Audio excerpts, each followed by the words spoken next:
the bark and bone, breath hanging pale and thin. They walk where the birch is grown, ash on their eyes and skin. Bare feet in the waking frost, hands full of soil and soup. Old runes for the found and lost, spoken to the morning wood. Gods of the morning wood, rise where the red sun bled. Crows on your crooked crowns, moss for a feather bed. Sing for the broken steel, sing for the splintered good. Take what the night forgot, gods of the morning wood. They drink from a cracked torn cup, dawn caught in the swirling mead. Smoke climbs, then coils back up, twisting around each plea. We lay our shields like seeds round stones in a patient ring, waiting for root or reed, waiting to hear branches sing. Gods of the morning wood, rise where the red sun bled. Crows on your crooked crowns, moss for a feather bed. Sing for the broken steel, sing for the splintered good. Take what the night forgot, gods of the morning wood. Name us or break us, your silence decides if we march into daylight or sink in the tide.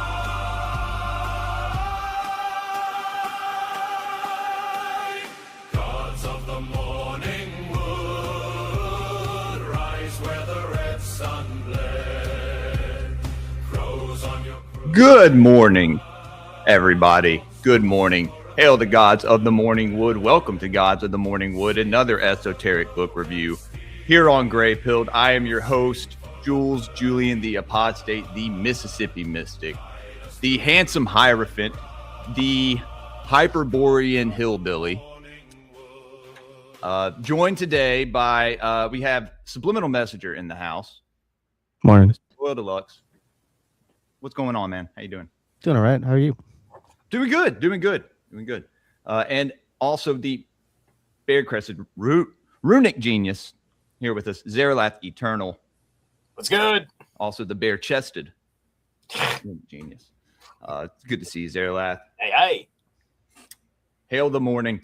Guys, we have a pretty cool show for y'all today. We're finishing up a book that we started, I think, over a year ago. And continuing another one that we actually planned on reading at the very beginning. It was part of the original 5 or 6 books that we started off with. So it's cool to be diving into, and they're also both by Manly Palmer Hall, who, if you don't know, is a very early influence in Grey Pilled and Gods of the Morning Wood as far as, on our quest for wisdom and truth. Don't know if Rat will be here.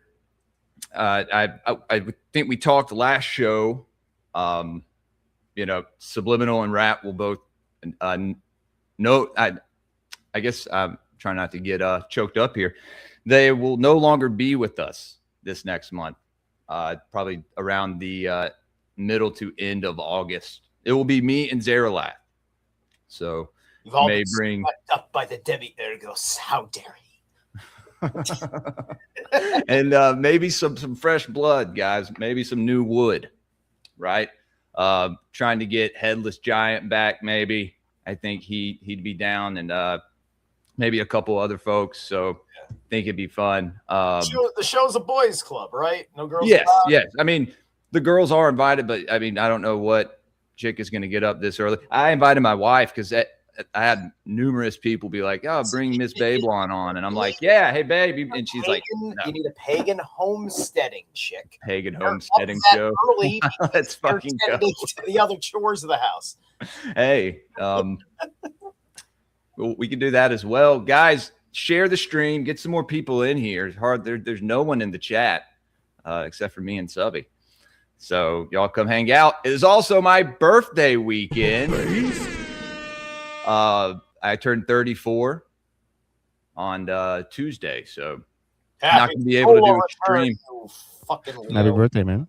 Thanks, man. I'm not gonna be able to do a stream Tuesday night, so we're doing this morning, and then possibly tomorrow night we'll do a stream.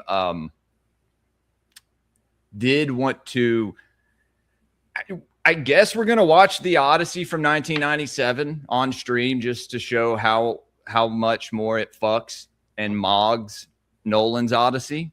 Mogs it into the fucking into non-existence, dude. Like it's.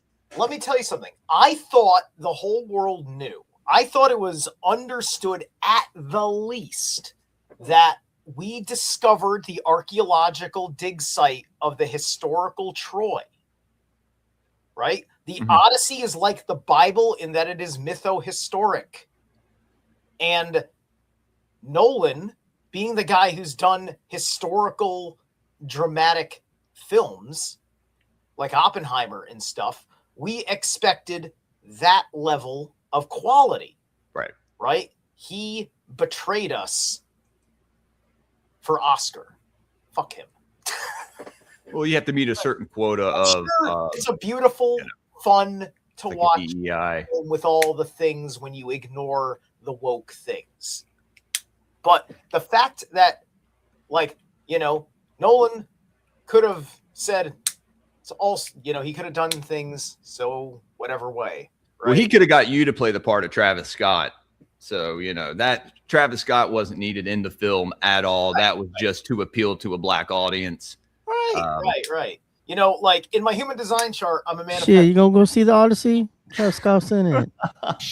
Right. I'm not gonna talk too much shit because I haven't seen it yet. But I'm just saying that if you need a hype man, I'm a manifesting generator, which is why I kind of do the shout out thing the way that I do with people. Right? Manifesting generators and human design are hype men because they're the guy that gets really charged up for the manifestors, who are the guys that are the most prominent to productivity and leadership. Yeah. Way too hot for robes, guys. We'll have the robes back on in the winter. I'll have a new garment. Yeah. I gotta up my wardrobe, but survival You're good, dude. I think people expect you to be shirtless, and I think that's okay. So I just have to own it. It's very comfortable under professional circumstances. Guests, like being a guest on Occult Rejects. Shout out, Nick. How you doing, buddy? Nick, good to see you, dude. Last night was a banger fucking fly. Yeah, a little bit of a mishap. You won't be seeing me as often on Occult Rejects, but I'm still part of the family. All right. Absolutely, dude. Last night we had on I can't remember. We had on Jacqueline from Universe Unveiled to talk about her initiation into the Eastern Star, being a part of that. And then Nick didn't know he had double booked Cult of Conspiracy to come on as well. So Jacob and what's her name? Jacob and Raven. I can't remember people's names. Came on and hung out for about an hour or so. It was pretty cool. It's kind of cool how it worked out. It was a banger show, guys. Go check it out if you haven't. Some good discussions in there. Felix, great day of Saturn, Felix. But yeah, dude, I don't know when we'll do it, but we will definitely watch the 1997 Odyssey with Armand Asante because it fucks hard, super hard. The gods were with them on that one. But yeah, We could compare and is- also watch scenes from Troy, which also mogs it into non-existence, and you know, which was, I think, the last great like Greek epic that was made. Apparently, I think there was one that was made in the country of Greece with a lot of actors who were Greek. I can't remember the name of it. But besides a few, man, there's really I have some old videos. They might be on my backup channel. You know what we could do here on Gods of the Morning Wood? What is African paganism. Throw a bone in for whatever is recoverable amongst them, because we have lots of material. Neil Gaiman had plenty to draw from to do Anansi alone, who was kind of a cognate to Odin for sub-Saharan Africans. Subliminal, what are you pointing at? Is there a laugh? But I'm bad at the camera thing. Anansi's a big. I'm looking into him a lot right now. Right? Like this guy's right. Yeah. So if we hit some African paganism, really, that needs to be better explored. Like, there's a reason I think you're right. Black Panther worked. There's a reason why Black Panther worked, is because it didn't get into it was paganism. It was just operating off of the ancestral focus, and that's a big deal. That is something you cannot rip the F out of the Black community that is trying to remember itself, right? And that's why Black Panther works. And I sat there, I saw that movie, and I said, "Oh, that's just Atlas Shrugged." The movie is it's the most Ayn Randian thing ever, and nobody caught it unless you read Atlas Shrugged early on in Grey Pilled, because Wakanda is Galt's Gulch. Early on in Grey Pilled, right? We were reading video essay materials there. Laugh. Started reading Credo Mutt was Zulu shaman, dreams, prophecies, and mysteries of a Zulu shaman.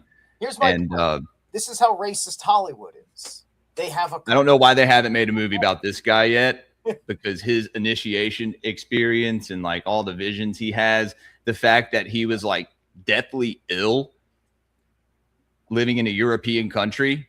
Yeah. Like being forced to go to church and all this stuff. And then as soon as he goes back to Africa and takes on this role of a Sangoma, he's healed.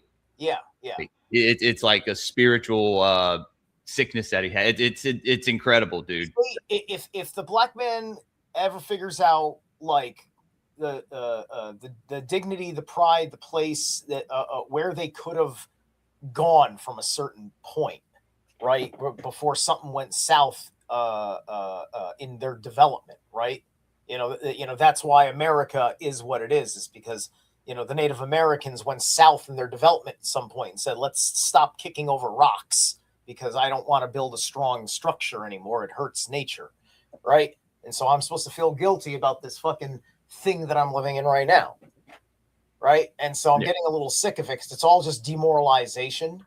And, I read Saul Alinsky's Rules for Radicals, and, it's the subversiveness of all things good because the poor can't have it.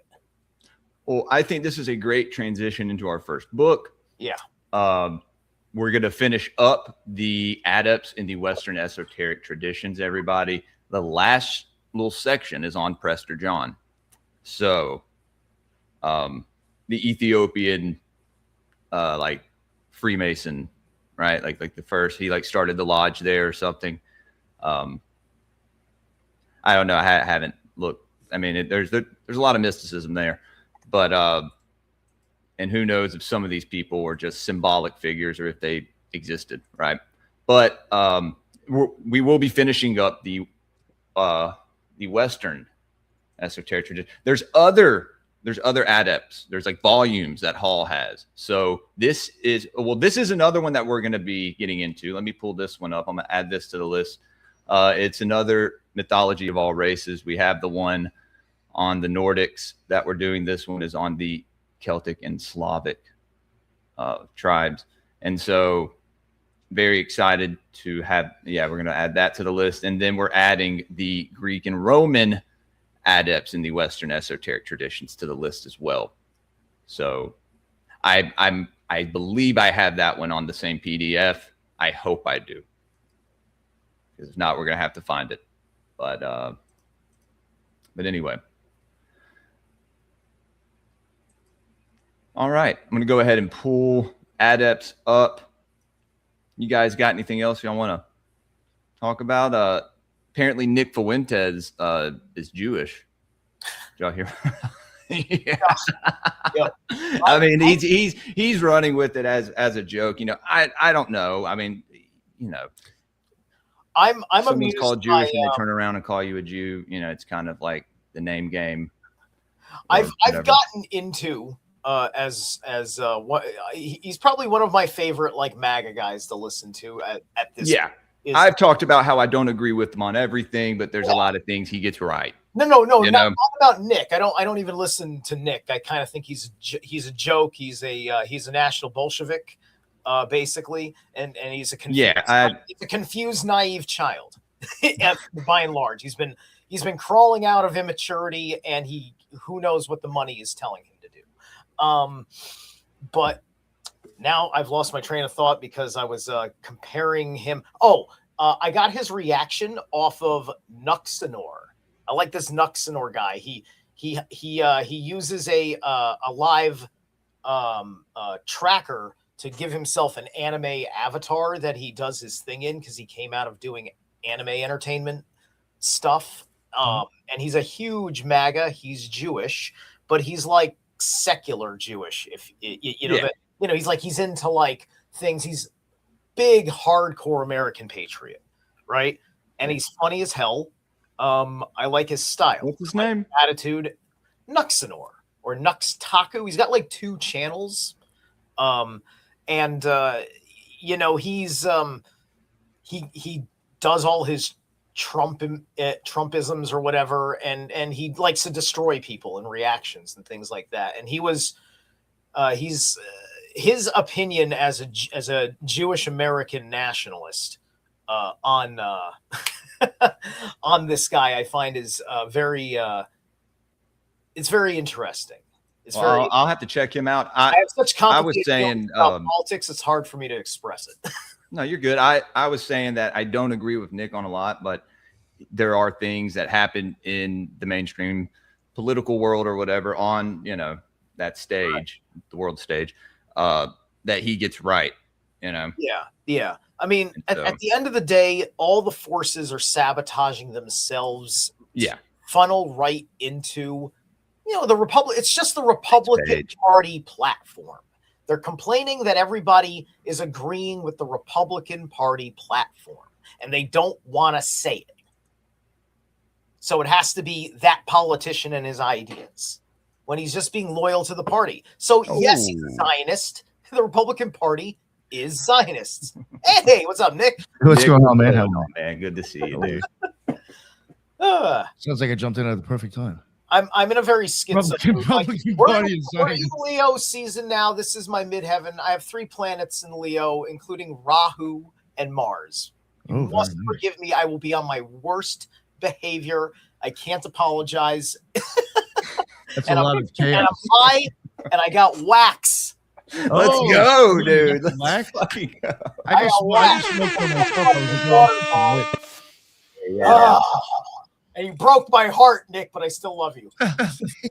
Oh, no. Yo, I was like, it's so funny. I just got done smoking a fat one myself, and I was like, I got to jump on the show, even if it's just. I was going to say, I think we got a few Leos here, right? Me, Yo, this is a big time for Leos right now, for sure. I mean, you're going to, we're in Leos, so you're going to be going into Jupiter, Mars, and Rahu, all in the Magha Nakshatra, which means throne in Sanskrit, right? So interesting, because my wife's a Virgo. That's why. This is why I'm really good at just politically tuning into Donald Trump, because I understand the Leo energies he's tapping too good. Oh, yo, you caught that, right? He does for sure. That's why I think even a lot of his the dawn of a new day and that whole bullshit thing is very Leo. In Vedic, he's a Leo ascendant, right? So we're in the golden era, Leo, when he says shit like that. Very Leo. Well, and he's on the front of Time magazine. He's dressed as Jupiter, right? Like he is leading the Aquarian age through its shadow. right? He's Superman and he's got Batman working on the back end. Get it? Yeah.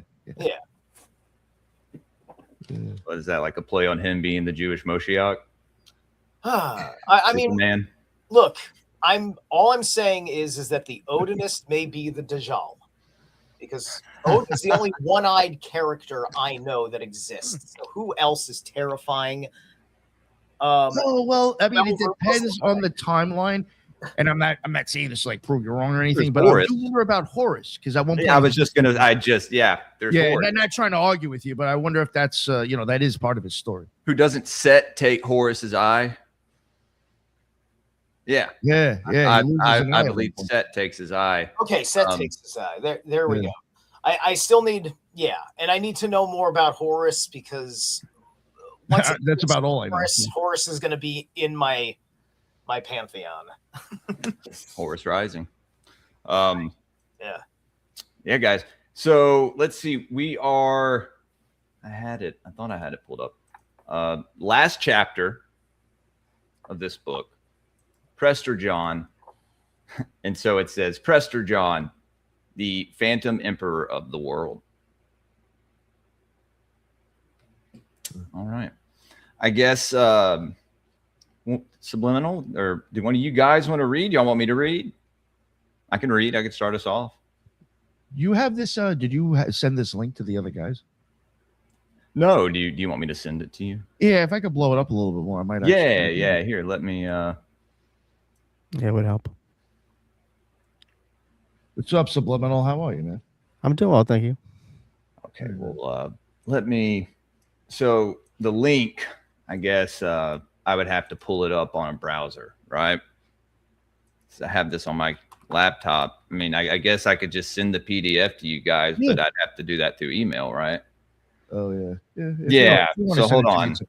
I'm sorry. Western Esoteric. I bet I can find it in 2 seconds. The Adepts in the Western Esoteric tradition.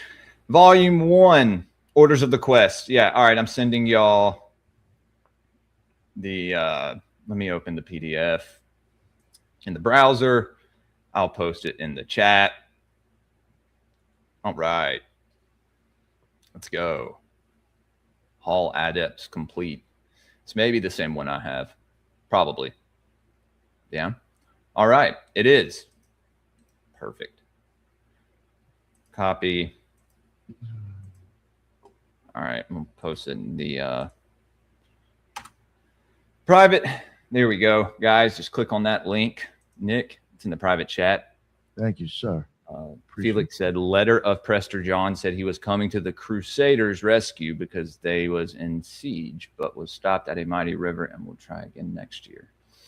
All right. We'll read about that. I'm sure we've read about all the Grail Kings and ordered, the kind of these different sects of these Templar groups. Pre and post their,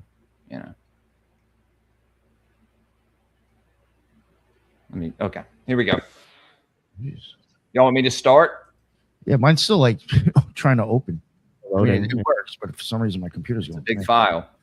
Oh, maybe that's right. Yeah, it's pretty big. You got 20 tabs open also. 550 pages. So that's, I guess, every collection of the Adepts that Hall did. Good God, man. That's a lot of writing. What a guy, right? What a guy. All right.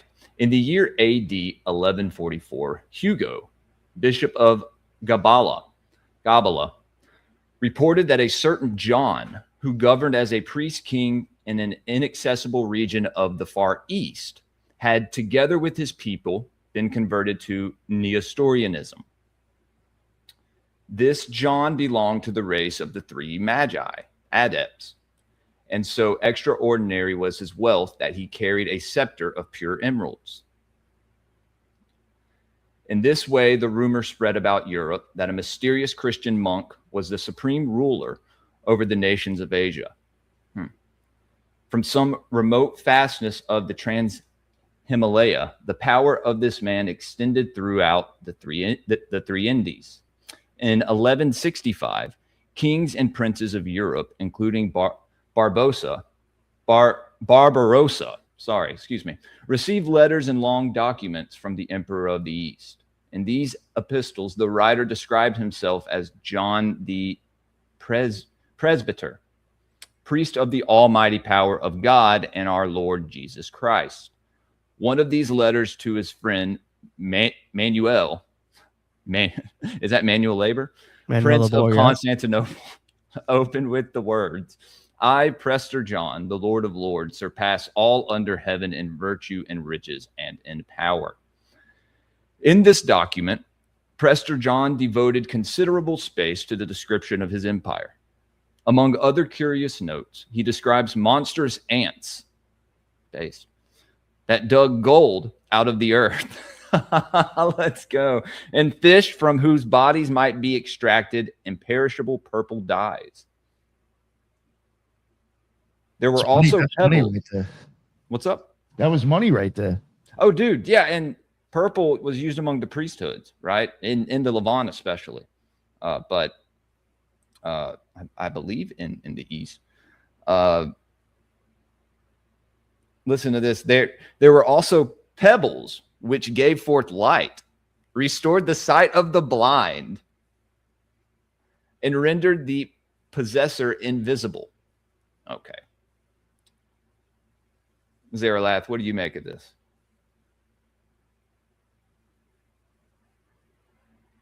I guess this is Prester John right here. Wasn't he supposed to be black? I thought he was Mexican. No. Prester Juan. Yeah. Prester Juan. Something like that, yeah. We're all fighting. Zaralath, you there? Yeah. Okay. No, I was just asking what you thought of that. You know what? I was just getting my focus in throughout a lot of that because I had to okay. I had to bring my mind in. Sorry. I'm digging the ants. Big ants. Yeah, no, the big ants are pretty cool. Which the Africans kind of coincides with the ant peoples, right? Yeah, the Africans or whatever. Mm-hmm. Is that the Native Americans were in contact with? Well, I was thinking of the Africans that were talking about coming up from under the ground. Yeah. Ant people that like the Akan people, the Ashanti, something like that. Yeah. Well, I was saying, it was the same myths on the other side of the world, right? With the Native American tribes. That's got to be true. In Mesoamerica as well.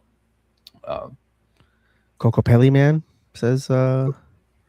All right. So he was the Emperor of Ethiopia. He was a Templar, right? Yeah. Yeah. I believe so. Yeah, that's what was said, right? Yeah. Well, that's interesting. So, was the Ethiopian Bible mentioned here, or the potentiality that holy relics were sent to Ethiopia after the fall of Israel? That hasn't been mentioned, but that makes a lot of sense. Right.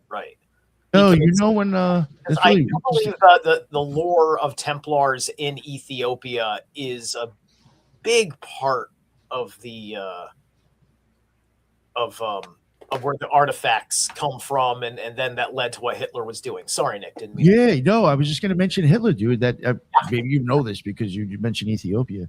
Yeah. When Italy went over there, I think it was before like World War II started popping off. Italy went over to Ethiopia and took the Lion of Judah and like an obelisk from them. Yeah. And technically at that time, the person, I forgot the dude's name, whoever was like their president or the person in charge of the government, was claiming to have Solomonic bloodline. Okay. So I find all that shit just to be very occult. It's like, I mean, this guy descends from the mad guy. It's very weird. Right. Yeah. Solomonic magic, and on the dark side of things, which I believe that this would be associated with, from where my discipline is coming from, like Solomonic magic, that which got established in Europe from Solomonic magic is where you get the lore for Nosferatu that Robert Eggers pulls from and does what he does with his occult symbolism. And that's what John Dee and Edward Kelly were using as well. Yes. They turned it into the Enochian kind of magic. It's the same thing. The cult of Baal Lilith is the head practitioners in their system of Solomonic magic, right? Yes. Count Orlok is a very real thing that exists right now on this earth. Let's get him on the show. The Epstein class would be his agents. Let's get Count Orlok on the show, dude. Think we can get him on? Dude, there's an Instagram channel that's got a guy who does a bang on Orlok impression doing jokes. It's really good. All right, Here flowed the fountain of youth, and there was a sea of sand in which swam a strange kind of fish. Here also was the home of the salamander, a worm which lived in fire, and from whose wool were woven the incombustible garments of the king, which were washed by flames. Salamander's wool is the ancient name for asbestos. Interesting. In the land of Prester John, there was no poverty, no crime, and no vice. Before his palace, which was splendid beyond description, was a magic mirror by which the emperor could see throughout his dominions, and he could detect all conspiracy against the state. He was constantly waited upon by 7 kings, 60 dukes, and 365 counts. 12 archbishops sat at his right hand and 20 bishops at his left. Yet with all this grandeur, he was a modest and humble man who did not rejoice in worldly splendor and chose only to be called presbyter, even though his butler was an archbishop. His chamberlain was a bishop, and his chief cook was a king. I just had a thought that I don't know if I'm the first asshole to make this idea out of this. Salamander's wool and as ancient asbestos. Well, the salamander in the symbolism, Rider-Waite Smith, the king of wands, has the salamander, right? That's a Templar thing, and it's associated with alchemical talent, the mysteries of the dragon, right? And then here is asbestos, which would be like, I guess if you're playing with a dragon, you probably want to have armor that's fireproof, wouldn't you? Right? Yeah. Which then begs the question: if it's bugged out, right? The World Trade Center was covered in asbestos, then how did any kind of fuel melt the steel, right? And then they had to say, "Oh, it blew it all out." And oh, really? All the way down to the lower floors? No. But anyway, Yeah. So anyway, this guy may have been like a Game of Thrones. That's what. That bloodline may come from dragon kings of the Middle East. Some kind of Lord of the Rings, Game of Thrones. Yeah, like everything before the beginning of written history, the last cataclysm is fair game for where mythology comes to life. It really is when you look at it all. That's a good point. Early travelers to the Far East brought back, I guess it says, lurid accounts of this strange monarch who maintained a standing army of 1.5 million warriors and was complete master of the birthplace of the sun. Even Marco Polo returned with an extravagant story of a Christian emperor of Tibet whose colonies included Persia, Ceylon, and Siam. Is that Ceylon or Ceylon? I don't know what that is. And whose powers were limitless. It is impossible to dismiss the story of Prester John as a mere fable, for legendary men do not write letters or send embassies. On the other hand, no account of this strange man is to be found in Oriental histories, which were amazingly comprehensive. Wolfram von Eschenbach was the most important of the medieval German poets and was a Minnesinger.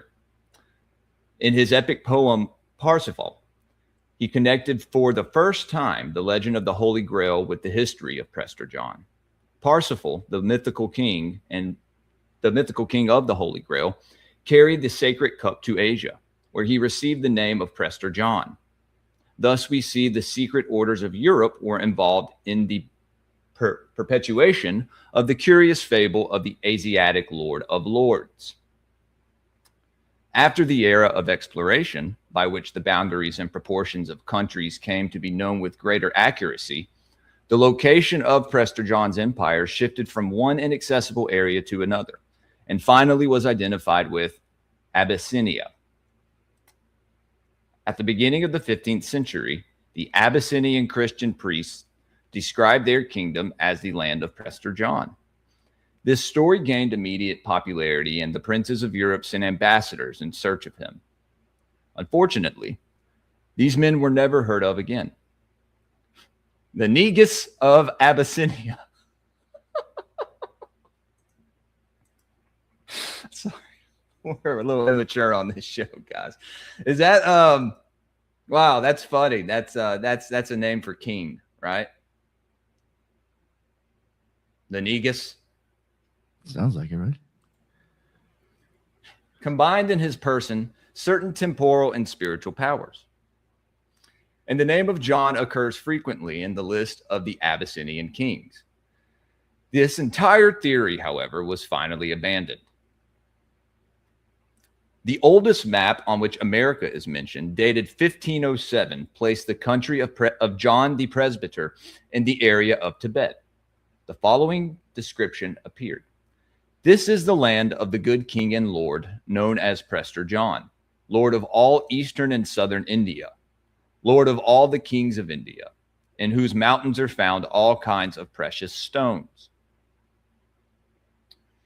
In the first 100 years after the invention of printing, several books were published showing pictures of Prester John in his royal robes. Because of the lack of geographical data, many believed the boundaries of Abyssinia to extend to China.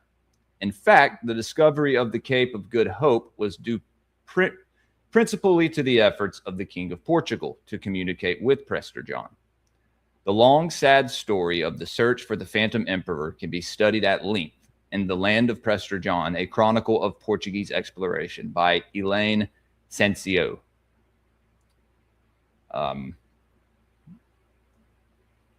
Does someone else want to take over, or do y'all want me to keep reading? Do you like when I read? I can take over for a bit. So before I take off. Okay. Yeah, I found it for you while you were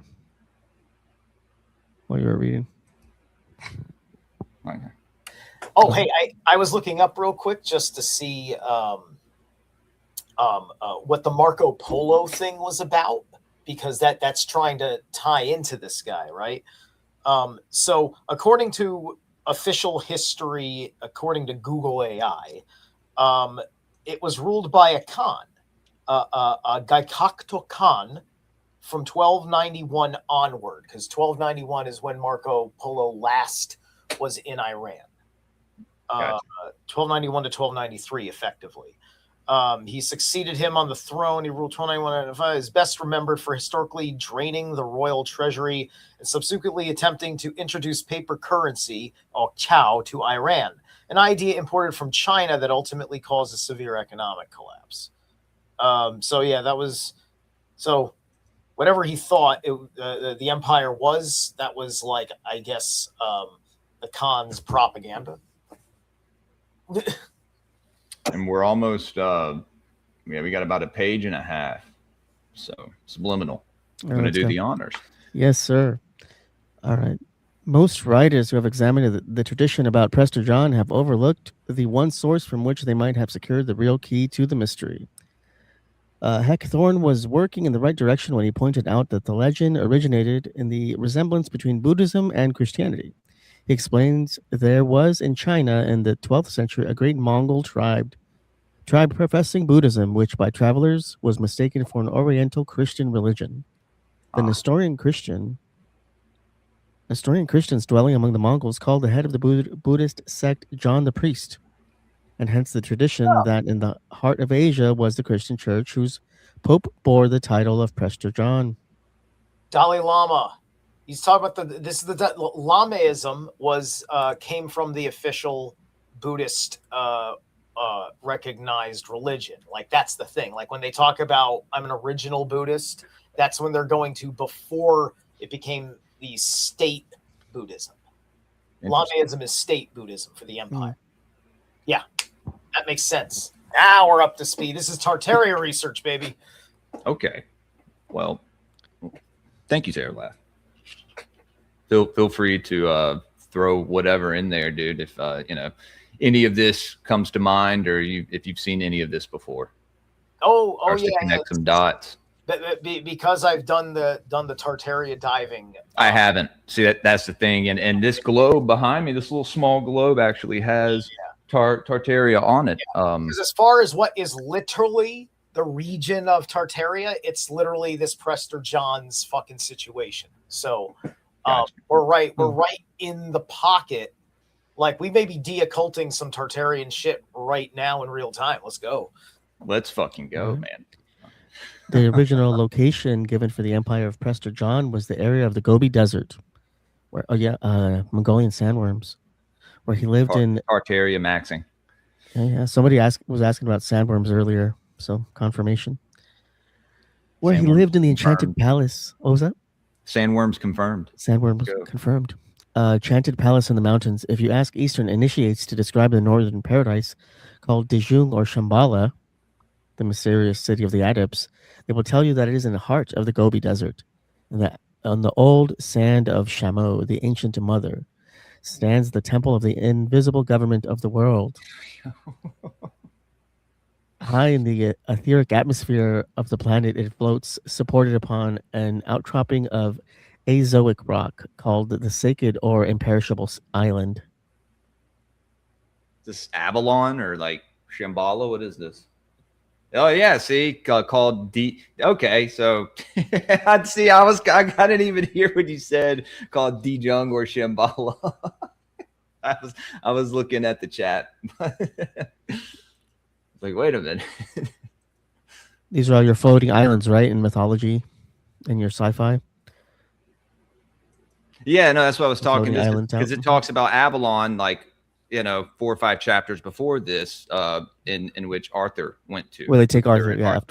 Yeah. The fabled Mahatmas of Asia should not be regarded as isolated initiates, but as members of an exalted fraternity, which has been called the Trans-Himalayan Brotherhood. Good morning, Sleepy Rat. What? Rat? Yes. Good morning. Welcome. Hello, everybody. Good morning. It's good to see you, man. You're just in time. We're about to finish this up and do our second book, but we have a good bit of time to do the second book, so I'm excited. Lost Keys of Freemasonry. I saw you titled the show funny, right? You titled it, what is it, episode 9?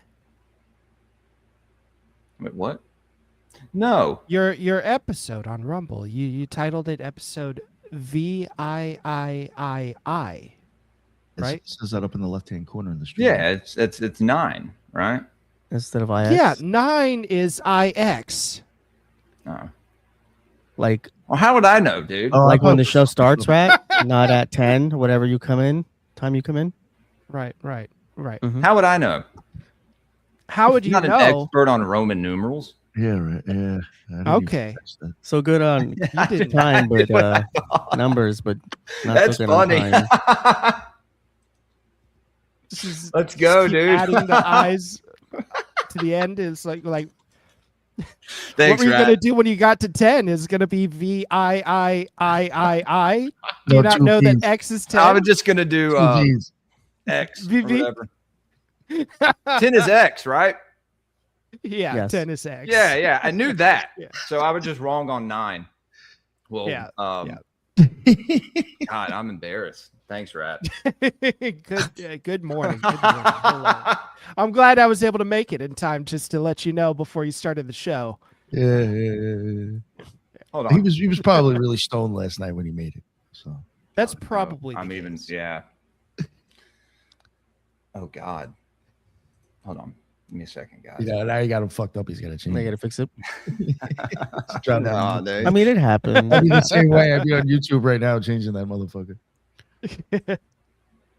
Make sure to get your gray piled stickers. You know what happens. Fuck y'all. Oh, I did it. That was my mistake. All right. Rat comes in right when we mentioned the trans. Because I knew 4 is IV, right? So that would make sense. 4 is IV. The IX for 9. Sorry guys. Yes, I made this at like 1 a.m. last night. So that was just my animal brain, you know. You can write dicks. Nobody else even noticed. Episode. No one dicks. else did notice. You're right, Rat. So thank you for pointing that out. Yeah, no, I saw it on my way in, and I was thinking, what's going on here? Maybe he mistyped 8. No, you were right probably on your first assumption. You're probably like, no, he probably thinks that's 9. He was fucking having an epileptic seizure. It's okay, man. Let's see. Oh no, you. Sorry for interrupting wherever you guys were at in terms of progress in the Adepts, but no, that was needed, and I should know better. You know what it is? The same thing is too. The way people are, they'll be like, "Oh, he fucked up the Roman numerals." He obviously doesn't know what the fuck he's talking about either. Exactly. Like, you know what I'm saying? It's that petty out there. Well, I always say, you know, that we're reading and learning on this show, so I actually know I've never even looked at Roman numerals. I just grew up, you know, you knew how to do. I didn't. You know, it's funny. I didn't even realize that I was doing my titles in Roman numerals until I was like, oh, wait a minute. Because I don't know why. I usually would have done just, you know, numbers, but I just went with it. Thanks, Rat. every 5th Roman numeral, you cross it all the way through. Got you. Yeah. Okay. Thank you, Rat. Thanks a lot. You learned that in prison. Yeah. Because you count your days down. Oh, God. No, Jill should know. I definitely do. It's just about putting things into even sets so you can count them in bulk. So you're counting by 5s. You could do 10s. It doesn't matter. It's like whatever. So it's kind of like you're doing the what's it called? Never mind. You 1, 2, 3, 4, and you cross it. I don't know. Yeah, tally Yeah. marks. Tally marks. Yeah. Tally marks. Yeah, I was making the joke. Yeah. Thank you, Rat. Once again. All right. Well, let's finish off. Or you know, we're about to finish up this chapter. All right. So, Subliminal, if you want to do us the honors. Yes. Do a Right shame here. read anymore. All right, let me restart this section. Rat came in at the Trans-Himalayan Brotherhood. The fabled Mahatmas of Asia should not be regarded as isolated initiates, but as members of an exalted fraternity, which has been called the Trans-Himalayan Brotherhood. This order of exalted men, servants of the Lord of the world, are the spiritual governors of the mundane sphere. They gather at the prescribed intervals in the temple of Shambhala on the sacred island and give allegiance to the Lord of Lords, the King of Kings, Regent of the Sun, and Master of the World. Oh, do I need to scroll? No, I have it over here, but Oh, you have maybe it. though, maybe for Well, the here we go. audience, they might want to. That we are dealing with a cosmic myth and a story of the esoteric schools is evident when we remember the 7 kings, planets, the 12 archbishops, signs of the zodiac, and the 365 counts, days of the year, and the other obviously symbolical numbers. Eschenbach realized this, for the Order of the Holy Grail, with its temple and its knights, is only a veiled reference to Shambhala. It seems that the invisible government was involved in the crisis caused by the rise of Genghis Khan. It never occurred to the Christian historians that the sacred city of the gods could be anything except an Asiatic version of Rome. Beneath the name and legend of Prester John is concealed the identity of an unknown and unnamed 13th and highest adept of the philosophic empire. Naturally, he could not be found, but the golden city sought by the Portuguese is the same abode of the god-men that Lao Tse was seeking when he departed alone in the sand of Shamow, riding on his green ox.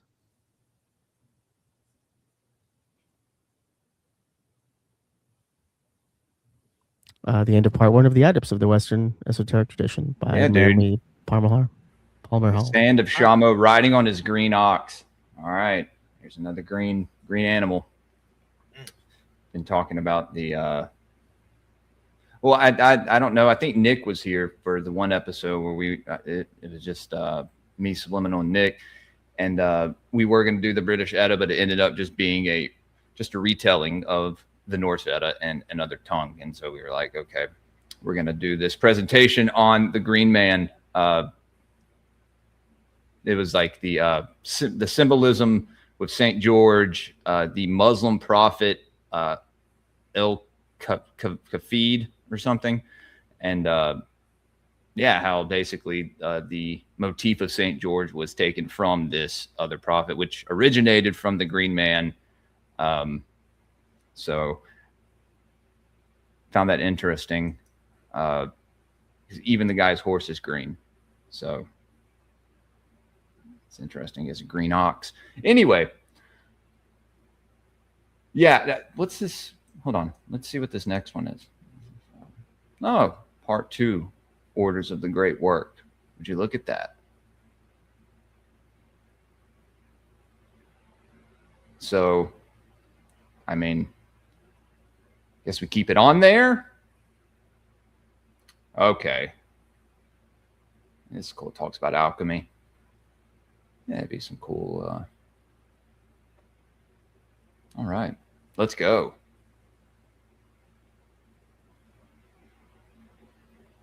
Yeah, I think we'll keep that on there then. Let me close this one. We'll add that to the wheel.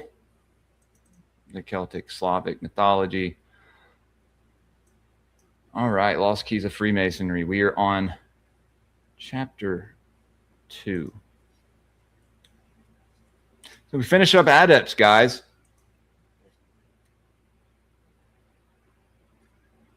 Congrats. Yeah. Yeah. Yeah, good work. It's been over a year, I guess. I'm gonna add this in.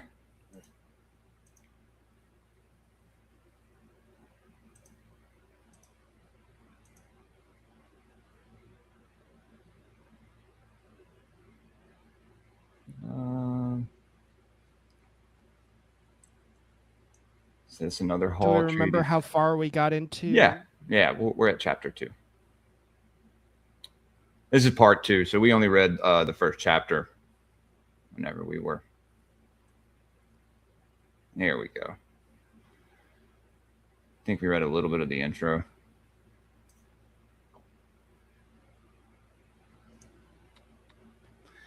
All right. Chapter 2. Cool. Guys, go ahead and spin the wheel for next week. Let's bring this up real fast because I know, Sub, you may have to get out of here at some point. Nick, I don't know if you have another show or. No, I can stay for a little bit more, but I can't stay the I got you. You guys doing D2A today? Yes, we are. Yeah, but Rat threw me a curveball. I was up all night doing research, bro. What? Throwing curveballs. We gotta Throwing say, me curveballs late at night, Rat. Keep me up. I threw you that curveball several days ago. I didn't get started. You just didn't catch it yet. Honest. Yeah. Yeah, you just didn't catch it yet, bud. Yeah. It required an extensive conversation with the wife. So, I think She's not allowed on the list. No, she helped. By the way. She helped. Okay, She helped right, make the list. Okay. All right. All right. Spin this wheel. Will provides and we abide. Hail the wheel. Oh, Is it Nick. Hail Fortuna? This is a book that you put on there. Whoa. Synchronicity. Secret Destiny. I believe I also co-signed for that book to be on there. Okay. I remember the other, like last week or 2 weeks ago or something, I brought it up. Let's see what we're gonna get, man. I'm really I'm really yo Rat. Volsunga Saga. Come on, Rat. No, Nagamati. Rat gets to read the Nagamati again. So All right. It's a W for Rat. Almost got a W for me, but it's okay. It's okay. We will soon enough. So Rat, you better pick out some good verses. I'll select some spicy stuff for you guys. Good. You made us hold up. You made us force you and hold your feet to the flame to read Thunder Perfect Mind. I thought he already Yes. did that. Nope. Not on the show. No. He read on it the to me show. in He private. reads it to Sorry. me to go to bed, but not on the show. Yeah, I mean, I read it I personally. was gonna say, yeah. Yeah, I mean, this is only lining up with synchronicities, you know, because like I said earlier, guys, if you didn't know, Rat and Subliminal are leaving the show on good terms, but you know, so he gets to finish up, you know, little last minute of his you know, their selections of their books. Seems to be. Mm-hmm. So You guys get to put some new books it's on there gonna be too? exciting starting next week. mid-August, we'll probably be reading a different saga every week. So you'll get ready for that. But My only request is that you put Evola back up on the wheel. I am gonna put some Julius Evola up there, and maybe some other philosophy or something. Ride the Tiger. Other philosophy books, maybe some Nietzsche. I don't know. Yeah, you know, there's a few books that I wish the fucking wheel would land on, but it's rigged against me. You guys thought I rigged it. It's rigged against me. Yeah. They know what I want. It's almost there. See? Box Saga. See that? See that Volsunga Saga right there? Oh. It's almost there, dude. Just a little blow on the wheel a little bit, guys. I'm just kidding. All right. If you've been watching this show for the last year, you know how much the Volsunga Saga means to me. All right, let's pull this back up.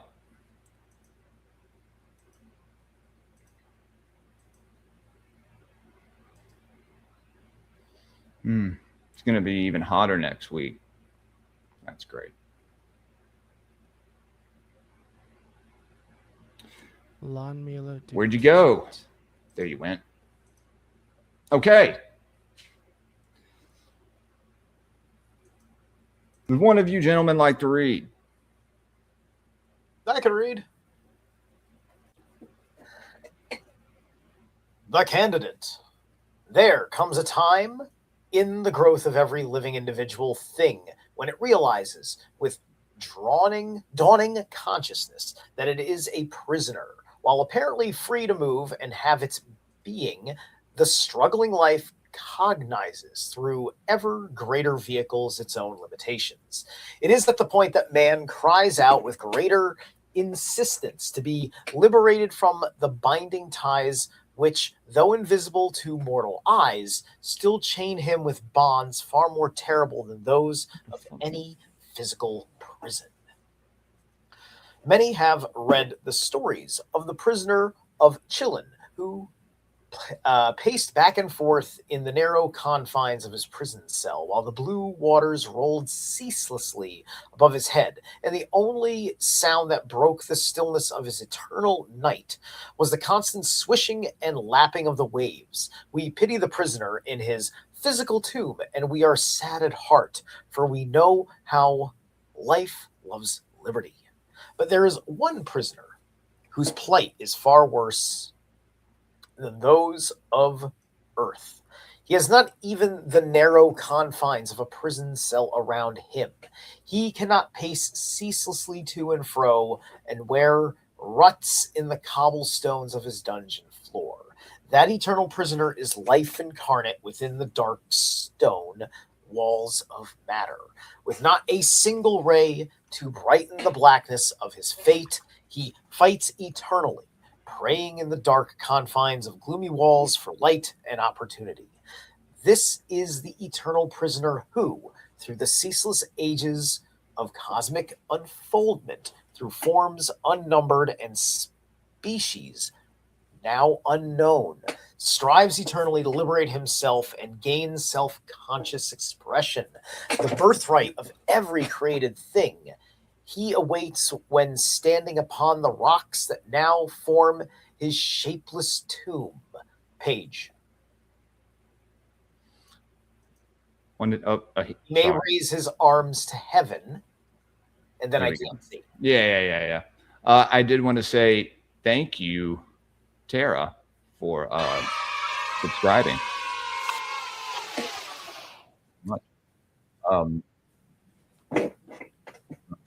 Sorry, Zero Lab. Let me. All right. To arms to heaven, bathed in the sunlight of spiritual freedom, free to join the sparkling atoms, dancing light beings, released from the bonds of prison, wall, and tomb. Around life, that wondrous germ in the heart of every living thing, that sacred prisoner in his gloomy cell, that master builder laid away in the grave of matter, has been built the wondrous legend of the Holy Sepulchre. Under allegories unnumbered, the mystic philosophers of the ages have perpetuated this wonderful story among the craft masons. It forms the mystic ritual of Hiram, the master builder, murdered in his temple by the very builders who should have served him as he labored to perfect the dwelling place of his God. I think that's So that's Hiram Abiff. Yeah, Gotcha. that's him and his on. Because he is the capstone of the pyramid. Right.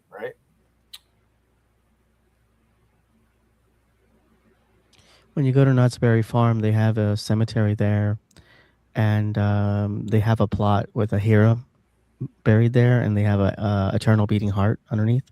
So you stand there and you feel his heart, like a little pump or something underneath your feet, kind of pumping, so you can feel his heartbeat. That's and pretty. They have a little story that he was murdered, and I always think that the people at Knott's Berry Farm are referencing this. Interesting. I'll take a picture next time I go. Yeah, dude. There we go. The Master Mason. Yeah. There you go. In this picture is concealed the allegory of the lost word. The Master Mason, having completed his labors, becomes a worker on a high plane, then the one in which the ordinary builder is permitted to work. The Master Masons become the capstone of the universal temple. Got it. All right. That was a whole lot of rat in my face.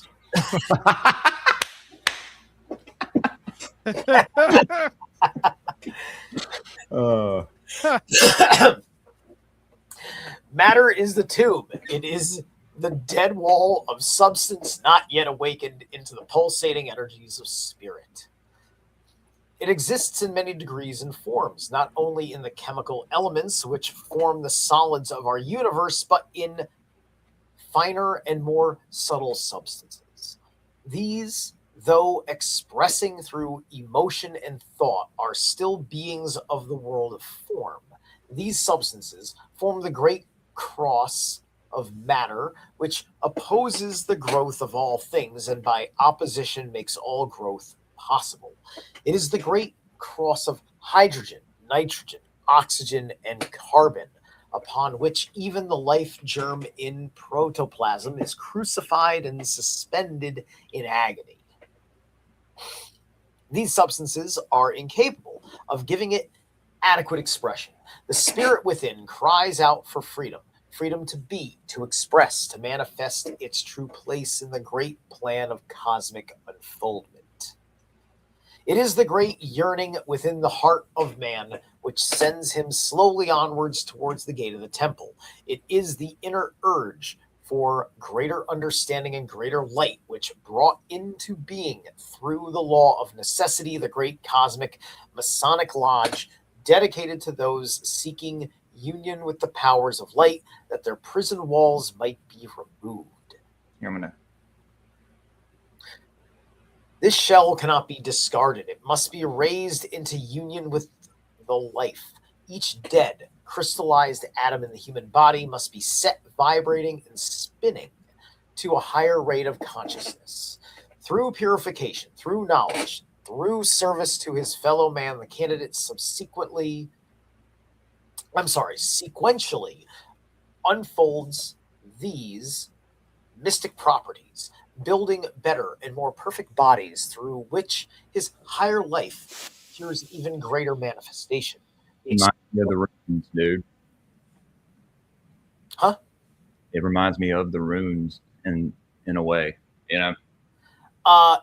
Yeah. Well, that is how I have described the process of the hero's journey through the Elder Futhark, the 3 sets of 8, right? Mhm. Right. That's a system that applies this. The tarot does as well in a different way. Yeah. Mostly as a major arcana expression. Through constructive thought, emotion, action. The expression of man through constructive thought, emotion, and action liberates the higher nature from bodies which in their crystallized states are incapable of giving him his natural opportunities. In Freemasonry, this crystallized substance of matter is called the grave and represents the Holy Sepulchre. This is the grave within which the lost builder lies, and with him are the plans of the temple and the master's word, and it is the builder, our grand master, whom we must seek and raise from the dead. This noble son of light cries out to us in every expression of matter. Every stick and stone marks his resting place, and the sprig of acacia promises that through the long winter of spiritual darkness, when the sun does not shine for man, this light still awaits the day of liberation, when each one of us shall raise him by the grip of the Grand Master, the true grip of the Master Mason. We cannot hear this voice that calls eternally, but we feel its inner urge. A great unknown something pulls at our heartstrings. As the ages roll by, the deep desire to be greater, to live better, and to think God's thoughts builds within ourselves the qualifications of a candidate who, when asked why he takes the path, would truly answer if he knew mentally the things he feels. I hear a voice that cries out to me from the flora and the fauna, from the stone, from the clouds, from the very heaven itself. Every fiery atom, spinning and twisting in cosmos, cries out to me with the voice of my master. I can hear Haramabith, my grand master, crying out in his agony, the agony of life, hidden within the darkness of its prison walls, seeking for the expression which I have denied it, laboring to bring closer the day of its liberation. And I have learned to know that I am responsible for those walls. My daily actions are the things which, as ruffians and traitors, are murdering my God. There are legends of the Holy Sepulchre, which for so many centuries have been in the hands of the infidel, and which the Christian worlds sought to retake in the days of the Crusades. Few Masons realize that the Holy Sepulchre or tomb is in reality negation and crystallization. matter that has sealed within itself the spirit of life, which must remain in darkness until the growth of each individual being gives it walls of glowing gold and changes its stone into windows. As we develop better and better vehicles of expression, these walls slowly expand until at last spirit rises triumphant from its tomb, and blessing the very walls that confined it, raises them to union with itself. Right? It's that's the Jungian shadow work that is within this Masonic work.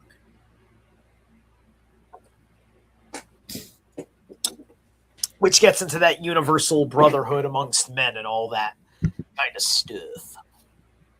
We may first consider the murderers of Hiram. These three ruffians who, when the builder seeks to leave his temple, strike him with the tools of his own craft until finally they slay him and bring the temple down in destruction, destruction upon their own heads, symbolize the three expressions of our own lower nature, which are in truth the murderers of the good within ourselves. These three may be called thought, desire, and action. When purified and transmuted, they are three glorious avenues through which may manifest the great life power of the three kings, the glowing builder of the cosmic lodge, manifesting excuse me, in the world as spiritual thought, constructive emotion, and useful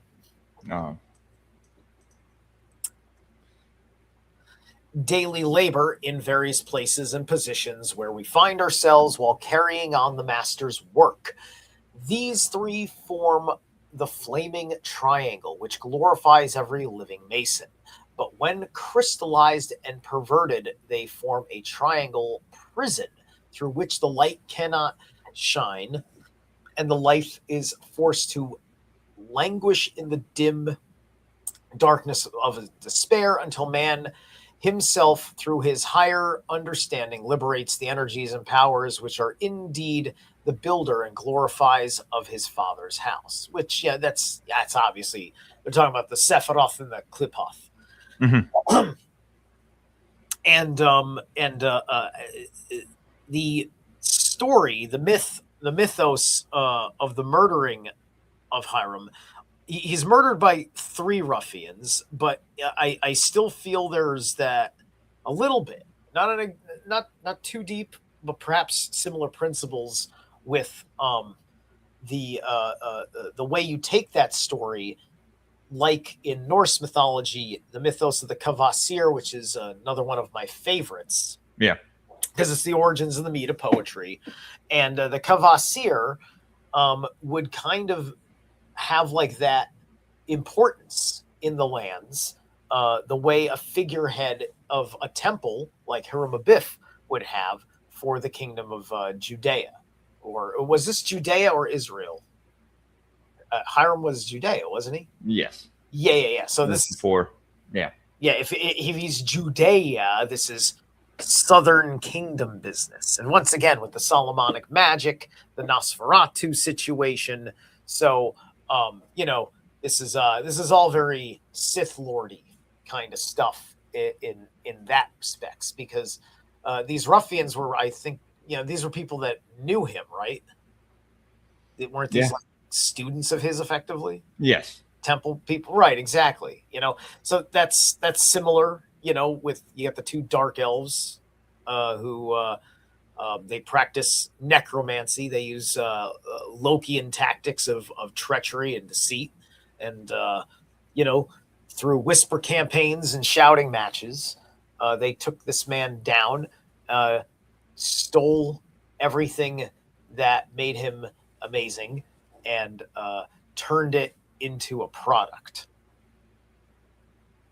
out of his life force. And what's that found in? Then lost that product to the Jotun, the forces that are greater than the Maguses, and then Odin had to save all of that stuff, right? So we, doing the Odinic consciousness, we are finding the meat of poetry in the hands of the Jotuns, the ones who published this book and told us about it. And now we're going through that retrieval process of the inspiration distilled as we swoo the there's the fire Jotun that holds on to Sinmara. That was her name, right? Mhm. It's always interesting that it's with the fire giants, right? And then Right. Yeah. it's the burning inspiration, right? But it's also it's also destruction. And think about art in its destructive form, right? But art is reaching for that ancient thing, and then we enjoy our inebriates because the narcissism of the narcotic gives us the ability to reflect, which also involves going back into the past in the world of things that have happened instead of what is going to happen. Anyway, when man's thoughts rise upon the wings of aspiration, I didn't skip a chapter, didn't I? I'm in the right. No, you're fine.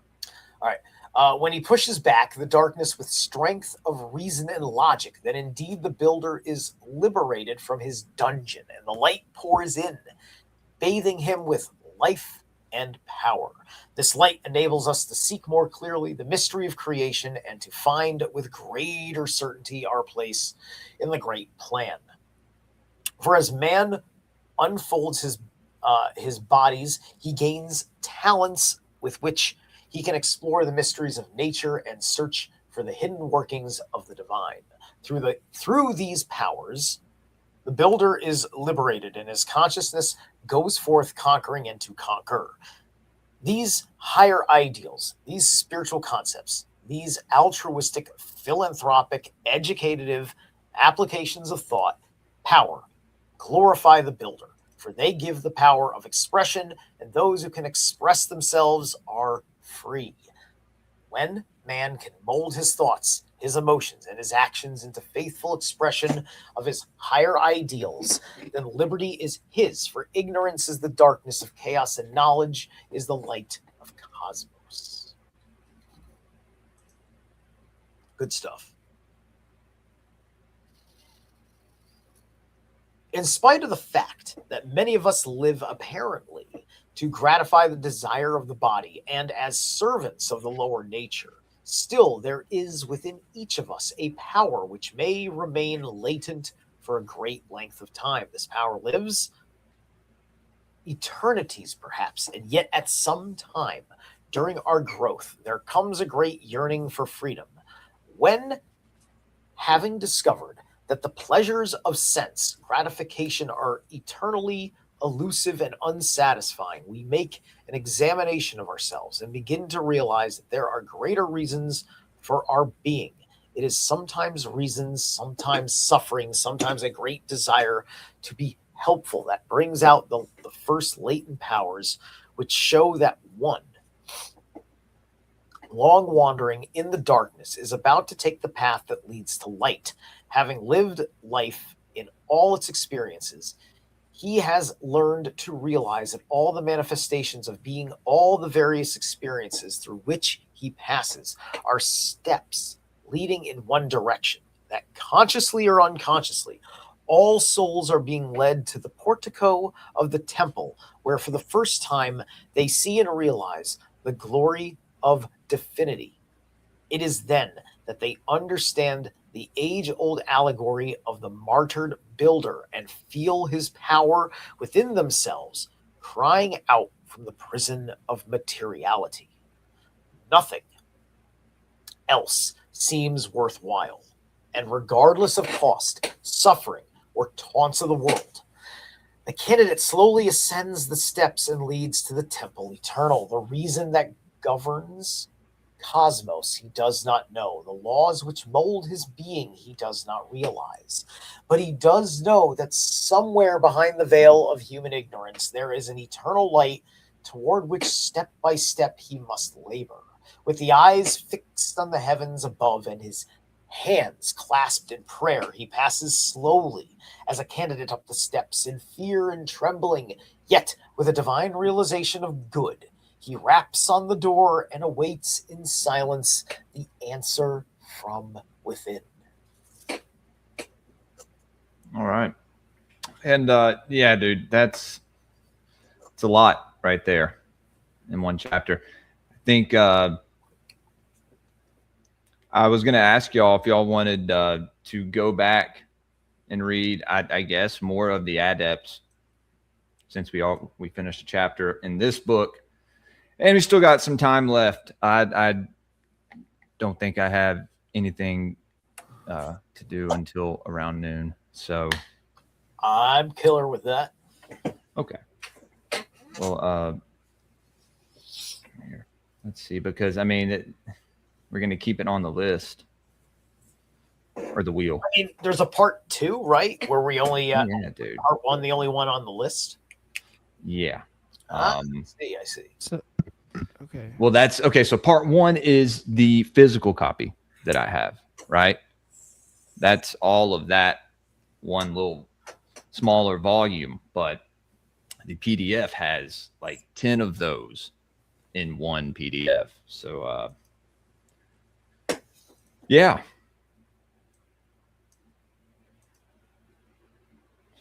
Fellas, So is it more than just that book? I thought yeah, was just yeah. the Oh yeah. Adepts. There's these different volumes to it. My version has a bit still at the end here of transmutation For what? Which for one? the chapter we just read, On or that Sarah just read. do you want to bring it up? Yeah, let me see.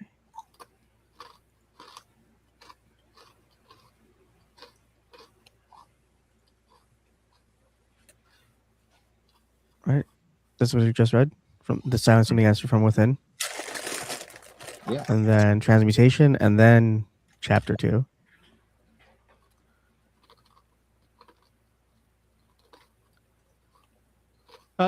You just finished chapter 2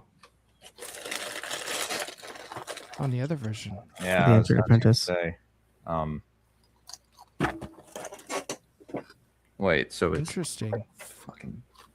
So Y'all this give is me a an extra second. bit here. Transmutation. Yeah. If you want, give me 2 seconds. I have to kill this bug. Transmutation. Transmute the bug, Jules.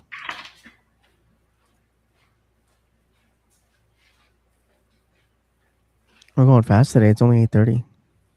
8:38. I know. We're normally going about 3 hours here, huh? Mm-hmm. It looks like if I'm not around for the first half, you guys just pile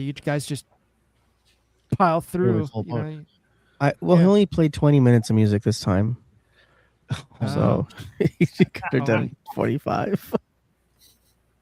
I figured when I jumped on, you guys would still be playing music. it's usually the case. He should have played Cup of Nut, but I think he got a little shaky. What's he doing? He's like That's funny, beating he the didn't- bug with chopsticks. Yeah, he's really going after that bug. Jules, you don't have to chase the bug around the room like Looney Tunes character. You can grab a fly swatter, and when it comes near you, You know, take care of it then. we do have one announcement that Greypilled Pod has been nominated for the 2026 Netties. If you guys like what Jules does over on Rumble, make sure to I'll leave the link in the comment section. Make sure to vote for Jules in the Nettie Awards for Gods of the Morningwood.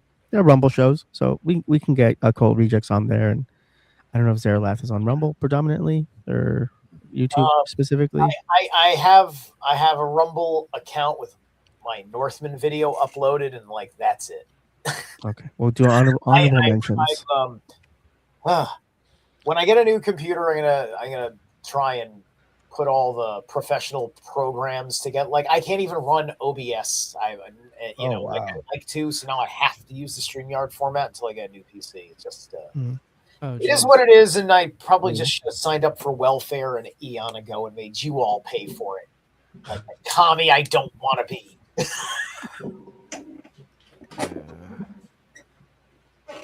Pass on the expense to the taxpayers. Ugh. It'll be worth it. Ah, man.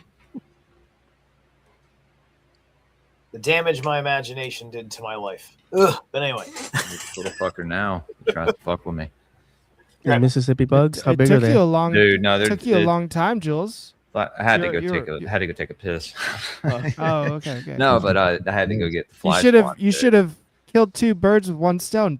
Pissed Dude, on the.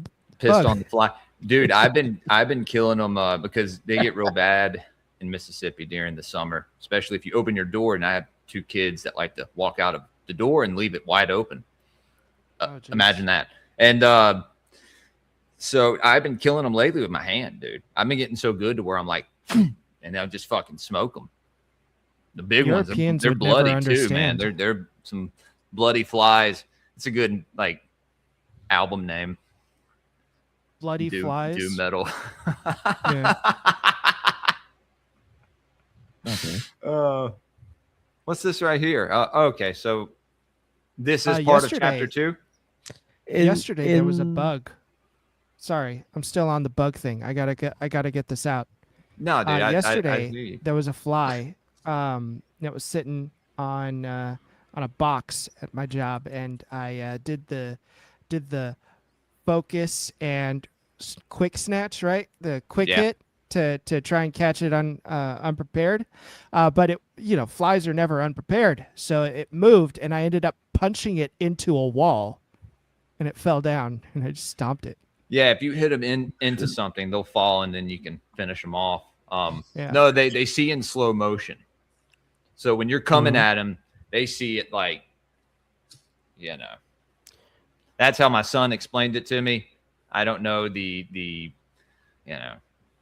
I believe your son. science behind it. Yeah. They But- fly in figure 8s. You can kind of anticipate where they're going to fly because they go in figure 8s, so you can kind of Patrick, aim it. go handle that, Pat. Calm down, Patrick. I'll down. read the transmutation bit here. Hey, Rat, turn up just a little bit. Turn up. Okay. hold Turn it on up. 1 second. Turn up. Sorry. How much is this? Is this good? That's good. Yeah, you sound good. That's good. All you right. guys hear my fan? No? Now No? you're Yeah, I can hear it. That's great. All right. Well, Yeah. It's Yeah. a little bit of white noise. It's really not that bad, Jules. I mean, it's just a nice little ambience, We really it's like a murmur in the background. It's nothing really. It's just kind of there. It's like if you were tracking this for a TV show, it would be like the right levels for background noise. So you're fine. Yeah, it was fine. It was just like a little bit of white noise, a little bit of ambience, a little bit of relaxation, I got this huge air give it a Gods in the Morning Wood shirt, everybody. Go. and nobody hears it.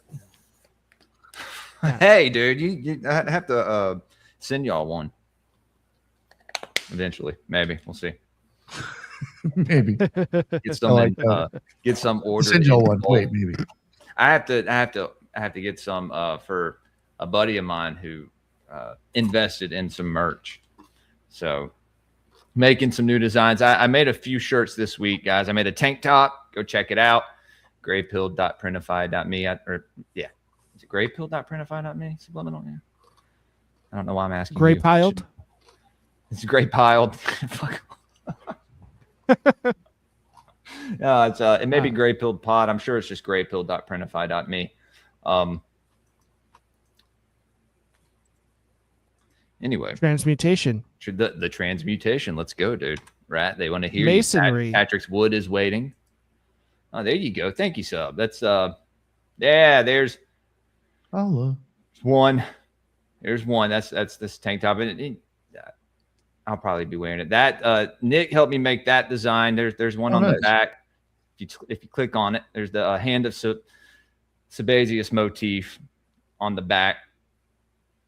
Something that I had to remake with an app, but it's from one of the original hands. That's a pretty cool shirt. It has the new logo that Nick made for me with the winged helm on the G and the solar cross as the T in podcast. So thank you, Nick. Yeah. And Subliminal helped to do the circular logo. That's a team effort. There's the Lida's pineapple spears shirt, and if you want to click on that Subliminal, you can see the back design on it. Looks pretty cool. It's the Gods of the Morning Wood logo. Yeah.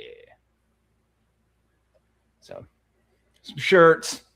I mean, the shipping's not that bad. It's not that bad. I have to put in an order for myself this week. So I'm going to be putting the Love, Peace, and Mead on some shirts, and maybe make some more mugs and some other accessories. I need to get creative, but I may have some time to do it this weekend. We are gonna do a stream tomorrow night, I think, for my birthday, like a birthday stream. If any of you guys want to come hang out, let me know. We may end up watching the 97 Odyssey on that stream. So everyone on YouTube, nice. Come over to Rumble tomorrow night. I'll be hanging out over there for my birthday. So let me know about that, dude. Happy birthday, Jules. Oh, what time are you doing that at? I don't know yet. I have to check. I gotta. I probably didn't. You know what it is, because you don't check. I know you probably. Well, you told me you don't check your emails that often. Unfortunately, I understand if you're probably doing something else. There was a show that wanted us to come on their podcast tomorrow. What show was this? Speaking in Code, some shit like that. Speaking Code, yeah. I know the one guy. Yeah, all three of them. I think there's three of them. They wanted to have us on tomorrow. I think I don't know. I gotta check the time. I forgot. Yeah, I remember him sending us a message. I think. Yeah, dude. I think I make it. No, but I just want to let you know. If I can make it, yeah, for sure, dude, for sure. We'll see. I need more tank tops. Yeah, I gotta put some more tank tops on there because it's gonna be hot for another few months. Whatever works for you, Pat. You're always welcome here. You can hang out in the chat with Whoop My Baby Mama's Hoe Ass. Oh. He's not here today. And not here on his other account either, Mr. Eugenics. It's a very sad, very lively person. We love Q. Oh, do they? Also a God of the Morning Wood. He may be coming on the show, a little bit here in the next couple months. I think it'd be fun. He can read. Yes, he can. He can. He's actually very good with words. He's actually a very smart guy. I was going to say, guys, call in if you want. We have the number down there as well. The lines are open. Usually we have our weekly caller, Chris, but he's not with us today. I don't think he was watching the show last night. He's the one who brought up Sirius, Nick, because we were talking about Venus, the Eastern Star. But Venus, I think, is what, eight sides to it, or 8 points, 9. Star of Ishtar, and then 9 points, 7, or 8 points. 7? Oh no, 8. My bad. No, I'm sorry. I'm thinking of them. But then somebody brought up that Sirius was 5 pointed or represented with 5 points. So, the Eastern Star, the logo, which is and I wanted to mention, the upside down pentacle is what the pentagram is. Then you have the pentacle. That's the and that also, I think we pulled up a little picture that it represents the elements. The fifth element, obviously, being us, but yeah. It's just like, it's the spirit going up or spirit going down. Right. Yeah. Effectively the issue there. And then because spirit going down, it is involved with the lower nature of man. It gets to be the primary and very obvious go-to for people that want to be edgelords and evil. But as well as some evil people are gonna work with that. But it's also it's the face of a goat, and the goat is the initiate to the occult, the initiator, right? You go through the goat to get to the occult.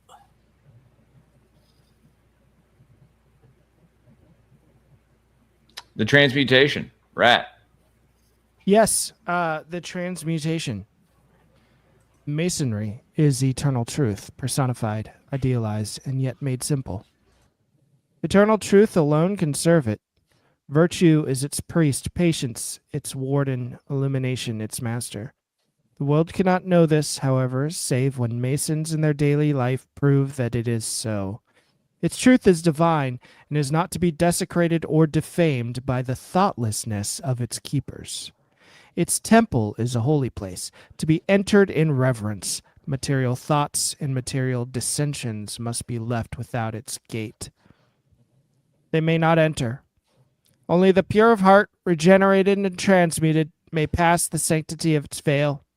The schemer has no place in its ranks, nor the materialist in its shrine, for Masons walk on hallowed ground, sanctified by the veneration of ages. Let the tongue be stilled, let the heart be stilled, let the mind be stilled. In reverence and in the silence, stillness shall speak. The voice of stillness is the voice of the Creator. Show your light and your power to men, but before God, what have you to offer save in humility? Your robes, your tinsel, and your jewels mean naught to him until your own body and soul, gleaming with the radiance of perfection, become the living ornaments of your lodge.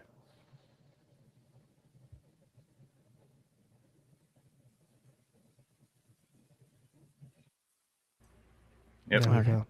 Alchemically Transmutation. transmuting. Yeah. Which I think, go back over here to the Adepts. You can get down. Let's see. No, that's not. I'll bring it up here on my PDF, and I'll close this one out. So we can start here, come back and start at the Adepts, Orders of the Great Work, Alchemical Foundations, if you guys would like. Got about another hour. If not, I can do some stuff or think of some stuff. I don't know.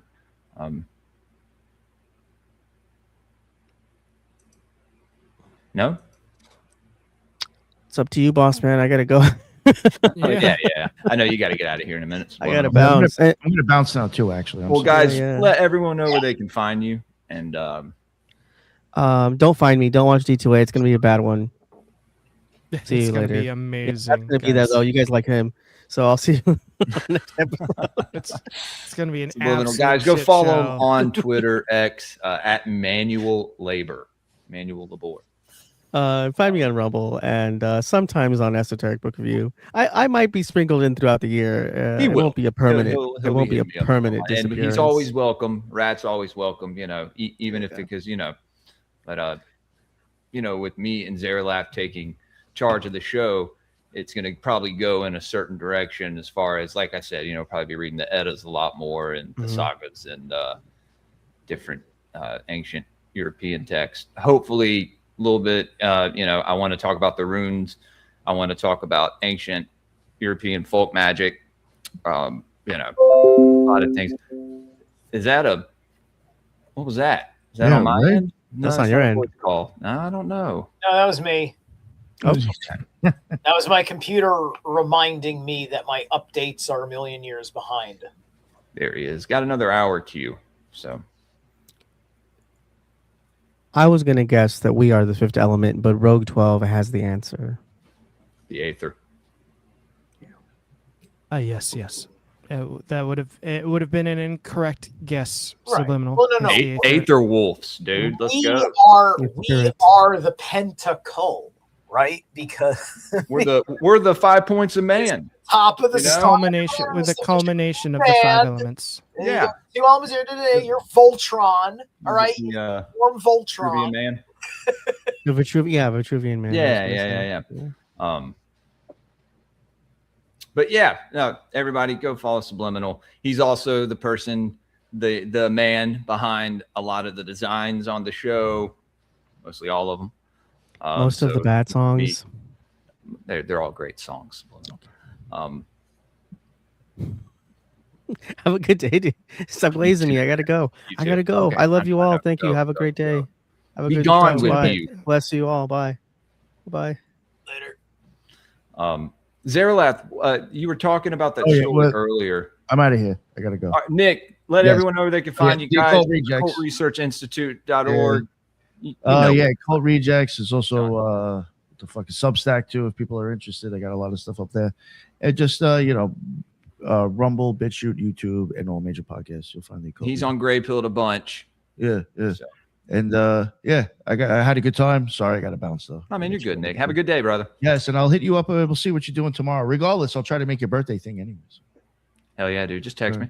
All right, later, brother. Later, Hey, guys. man. Be good. All right. Zeralath, when you were talking earlier of the Dark Elves, what's that from? Oh, That story.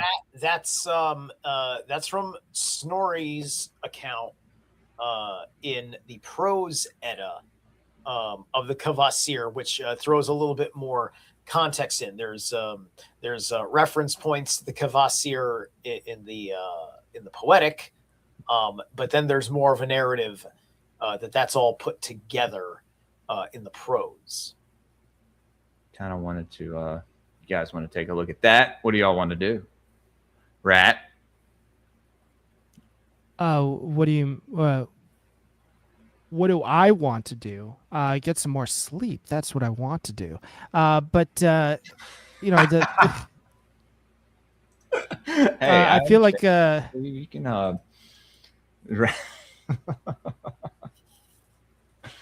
that's right. Rat's leaving the show, everyone, so you can sleep in. yeah. This has been what I've been desiring for my entire life. It's just a day or two of being able to sleep in. That's all I ever wanted. When do I get to sleep in? Oy vey. Gods of the morning would call me, don't they? Yeah, they do, man. They do. That's how it works. Yeah. I mean, I'm on 5.5 hours of sleep. If that makes you feel better.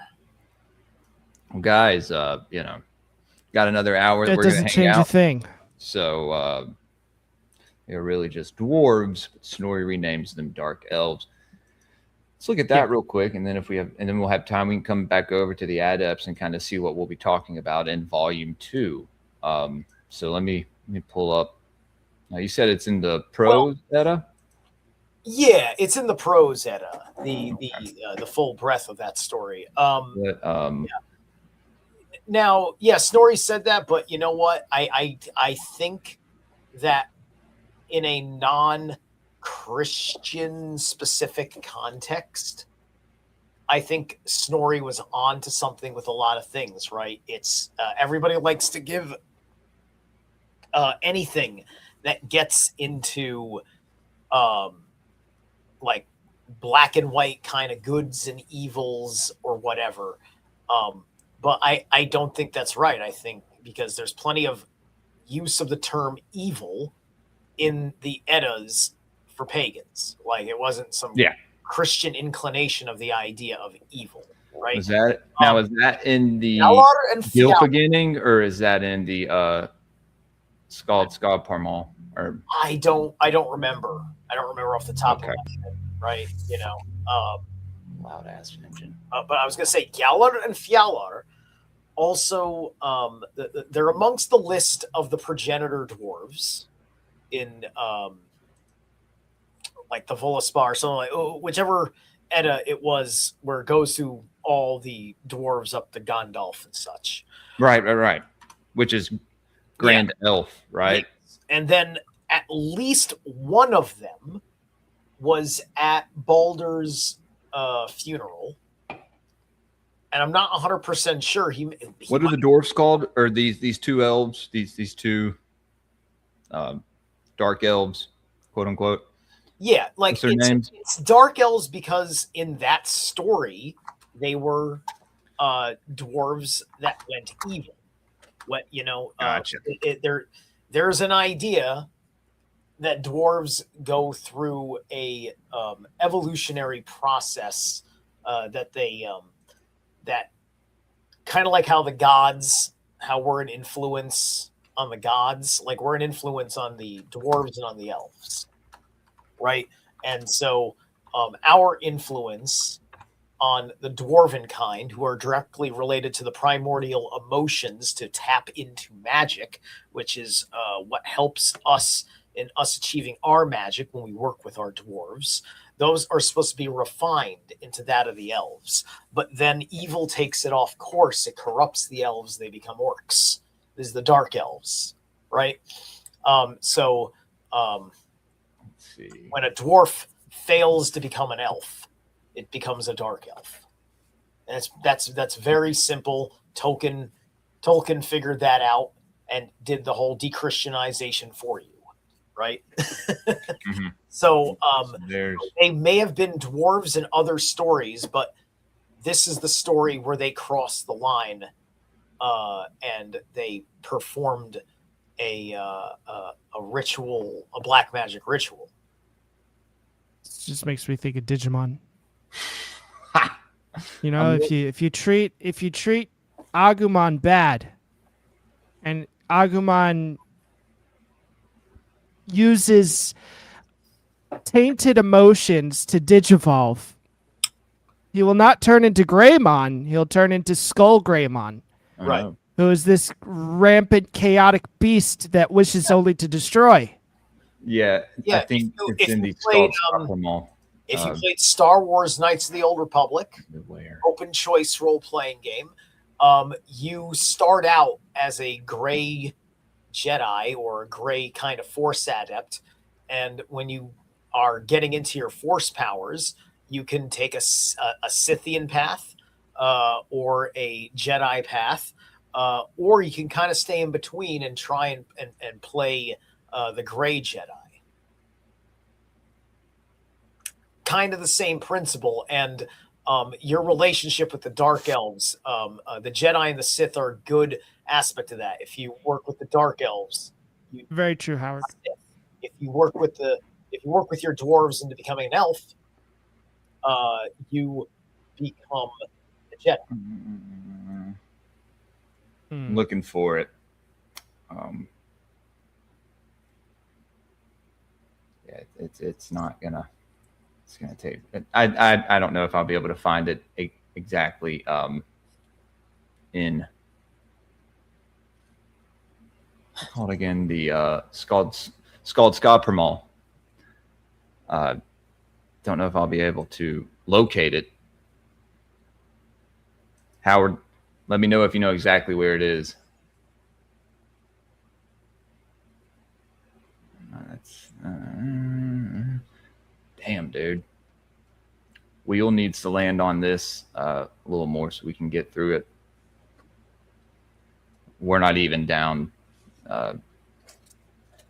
this far anyway, but okay. Well, I guess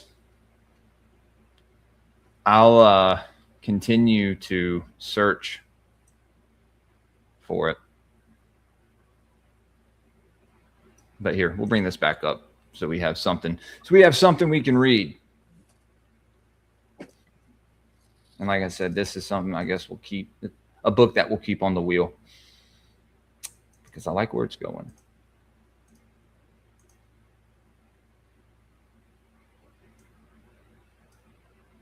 Fuck.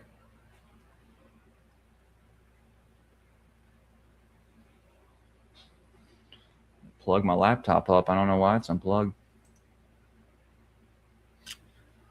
What do you guys want to start reading or? Sure. You want to get back into the Adepts, right? Also, I'm not 100% sure, but I believe Cavassier, which is an alcoholic beverage, is a derivative of Cavassier. That's what we talked about that. Well, that's good. Shout out all the cognac lovers. I used to drink Alizé myself back in the day.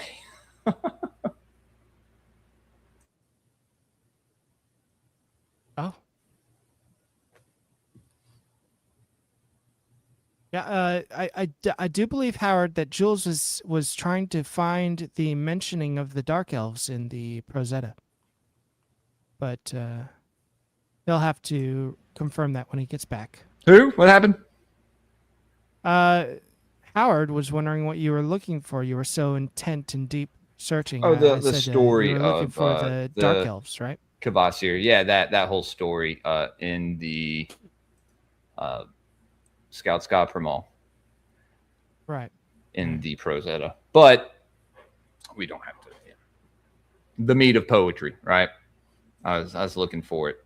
But the version of the Prosetta I have is not really it's not indexed well. Yeah, it's not there's no Let me see if I can I can find it, because I have the collection of the Prose Edda on PDF, and I'll see how quickly I can get I can glean over Skald Scopum all and grab it. okay. All right, see, Howard says it's at chapter 17 of the first main section, the Gylfaginning. They're mentioned there. He's also stoned, so take whatever he says Yeah, with Howard, a grain of don't, salt. I'll quit bothering you.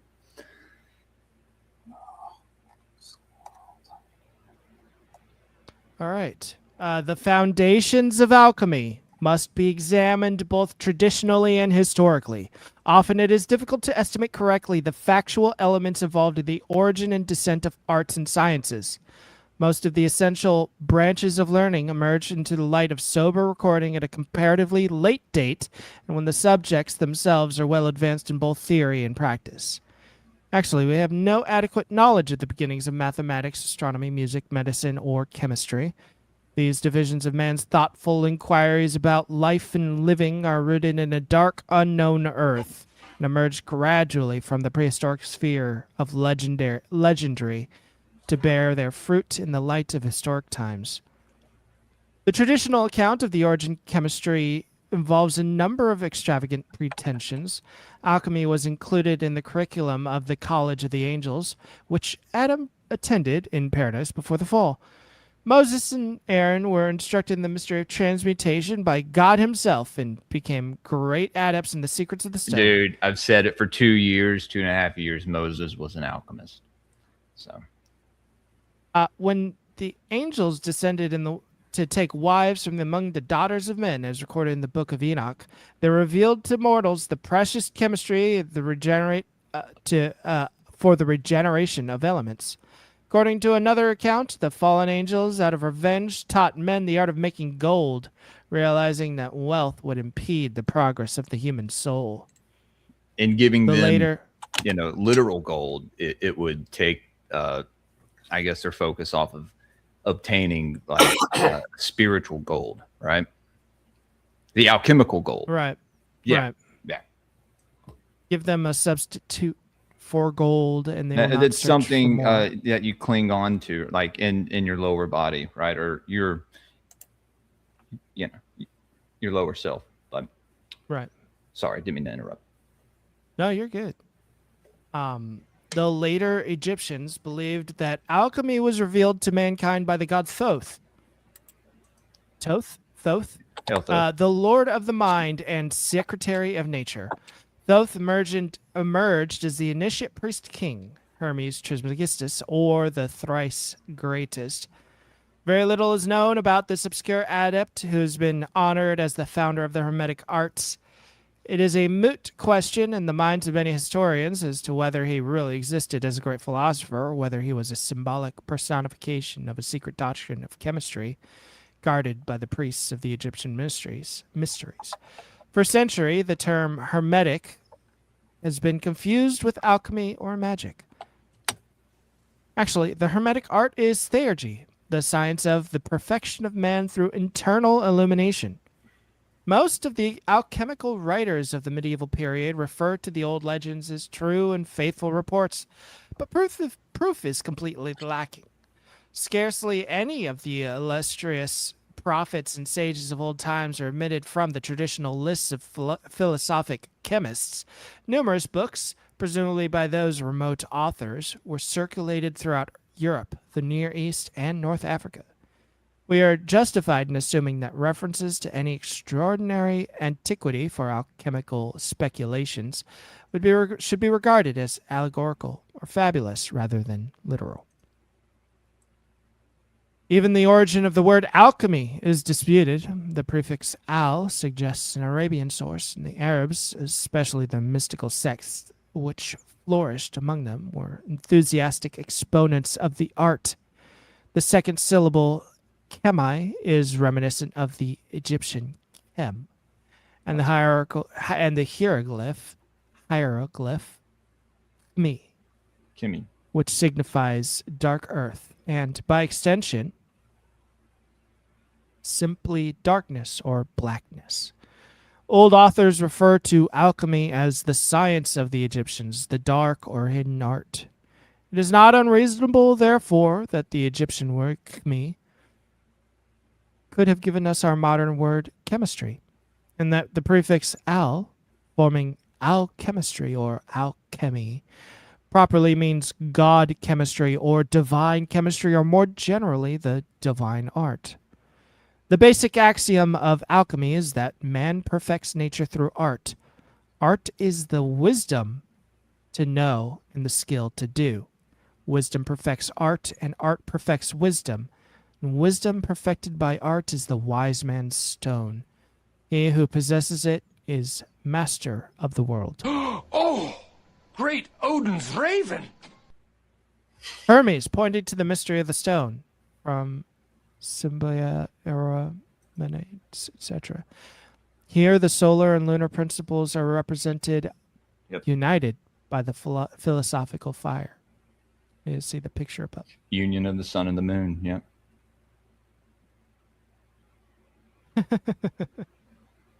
I love it, dude. Should art like this should still be made, but fortunately, Still is. yeah, and It's just, you just got to look in the right places. Actually, the same uncertainty surrounds the source of mystical chemistry that shrouds the reorganization of the esoteric schools in the early Christian world. There does not seem to be any solid body of Western records referring to alchemy earlier than the 1st century AD. It is possible that prior to this time, the subject was included among the arcana of the mysteries. If so, the secret was well kept in spite of the hints and intimations of to the contrary. Philosophical chemistry appears for the first time as a subject of general interest in the spheres of Hellenic influence in Syria and North Africa. The art was brought to the attention of the disbelieving world by Greek and Syrian schools in Alexandria. The 2nd and 3rd centuries AD covered the period of the first flowering. The circumstances are involved in the decline of the pagan mysteries and the gradual rise of the North African Christian communities. The Gnostics and the Neoplatonists undoubtedly contributed to this emergence. Well, that's true. Yes. There is every indication that philosophic alchemy developed among the initiates of the pagan mysteries, abetted by the heretical Christian sects that refused to acknowledge the authority and teaching of the early church. It was convenient even at the time to circulate the report that alchemy was already an ancient and honored art. Unless new discoveries change the complexion of things, we may say that the first cycle of alchemical literature extended from the 2nd to the 10th century AD. These date boundaries cannot be shifted by report alone, but must remain until codexes bearing directly upon the subject and actually written prior to this time are identified with certainty. It is sufficient to point out that this stream of philosophical chemistry followed by the same course as that of the heretical religious doctrines of the Manichaeans, the Gnostics, and the Neoplatonists. For practical purposes, we may regard alchemy as part of the great heresy against which the Church thundered its anathemas. Works considerably older than the alchemical writings are known dealing with physical chemistry, especially the compounding of medications, the making of alloys, and the fusing of synthetic gems. A lead glass composition called paste, used in making imitation stones of unusual brilliancy, was developed and became popular throughout the Roman Empire. Religious signets made of this paste, belonging to the Gnostics, the Chaldeans, and other philosophical communities, occur with considerable frequency. Such productions, however, or ancient writings relating to them, cannot be said to be legitimate monuments of alchemy. It is possible that synthetic gems sometimes passed as genuine stones to the profit of the lapidary. He may have gained some reputation for cleverly imitating valuable metals and jewels, but such imposture has no direct bearing on the alchemical art. If, as some students believe, alchemy was practiced in China at a slightly earlier period than its appearance in the West, it is possible that it reached North Africa from Eastern Asia. The Taoist priests indulged in philosophical speculations which paralleled closely to the premises of the European mystic chemists. The Chinese had their esoteric drug for the prolonging of human life. From their commentaries, however, it appears that this drug symbolized a state of consciousness by which Tao, or the infinite reality, was experienced or possessed inwardly. To become one with Tao was to rest in an eternal state beyond change or dissolution. Thus, to these Eastern mystics, alchemy was the science of yoga, or union with the divine. In a sense, this was also the burden of Neoplatonism. The art of transmuting metals and the preparation of universal medicines were also cultivated, and professors of alchemy enjoyed imperial favor during the Tang Dynasty. The 8 immortals of Taoism were regarded as possessing the secrets of immortality. The Philosopher's Stone. Let's go. Boundless wealth, and a variety of supernatural powers. After the rise of Buddhism in China, the alchemistical speculations of these Asiatics included elements of Buddhist metaphysics. As always, the perfection of man himself was the principal end. The Eightfold Path, the 8 What's up? immortalities. The Eightfold Path. I was talking about the Eightfold Path in that relation to the 8 immortals, The 8 immortals. of Taoism. Yeah. Interesting. Dr. Obed Simon Johnson has noted that the Chinese have a record that in a year 166 Anno Domini, an embassy dispatched from Rome by the Emperor Antoninus Marcus Aurelius was received in China for the purpose of establishing a commerce between these nations. Dr. Johnson summarizes his conclusion thus: the fact that these alchemical ideas first made their appearance in the West at some period from the 3rd to the 5th century of this era is of particular interest. At that time, Alexandria was still a mighty intellectual center, and even with the gradual decline of the Roman Empire, the city remained a commercial metropolis, second in importance only to Rome itself. A large portion of the Chinese trade, both by land and sea routes, passed through Alexandria. With the constantly increasing numbers of Oriental traders frequenting Alexandria, it is but natural that many ideas imported from the Orient should find congenial soil for growth in this center of culture and intellect. There seem to be no reasons why the alchemical ideas of China, already well developed at the beginning of the Christian era, should not have reached Alexandria by trade routes, to appear again after a certain transformation in Greek garb and in an Occidental setting. And see a study of Chinese alchemy in Shanghai, 1928. While a sinologist may opine differently, it is equally possible that both China and India were indebted to North Africa for elements of their magical chemistries. Usually we find that structures of religious, moral, and ethical convictions date themselves, not only by their internal content, but also by the way in which they develop their basic premises. The philosophy of alchemy is a direct and natural outgrowth of Plato's vision of the philosophic empire and the philosopher king. The possibility of a universal reformation of human institutions and the regeneration of man himself by the disciplines of wisdom revealed a larger and fuller purpose for mortal existence. At first, this vision was in the keeping of a few initiated idealists. Society as a whole was not inclined to such lofty speculations, but that small group endowed with larger capacities had discovered a sufficient reason for a long-range program of coordinated endeavor. If alchemy found enthusiastic acceptance among the transcendentalists of North Africa, it was received with still greater satisfaction and acclaim by the philosophers and mystics of Arabia. Reaching the Arabs from the Grecian sources, alchemy remained for a time in the Arabian desert, only to return to Europe in the refined and polished productions of Eastern Romantic thinking. Thus, many of the celebrated texts of the alchemistical art are translations from the Persian and the Arabic. After the collapse of the pagan Roman Empire and the rise of the Christian Church, the Near East became the asylum of the cultured and the informed.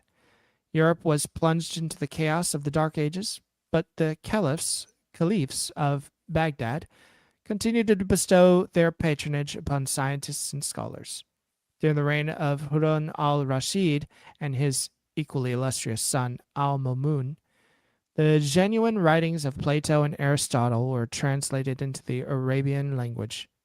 Works composed by Alexandrian intellectuals found especial favor among the Arabs. The principal alchemical texts appealed to the dramatic instincts of the Islamites, and experiments in gold making became a popular diversion. Needless to say, the sober texts of the Greek and Egyptian scholars were ornamented with garlands of Arabic overtones. Oh. This is another indicator that wherever Platonism went, flourishing followed. Implications. Until the most exact sciences took on the qualities of the Arabian Nights' entertainment.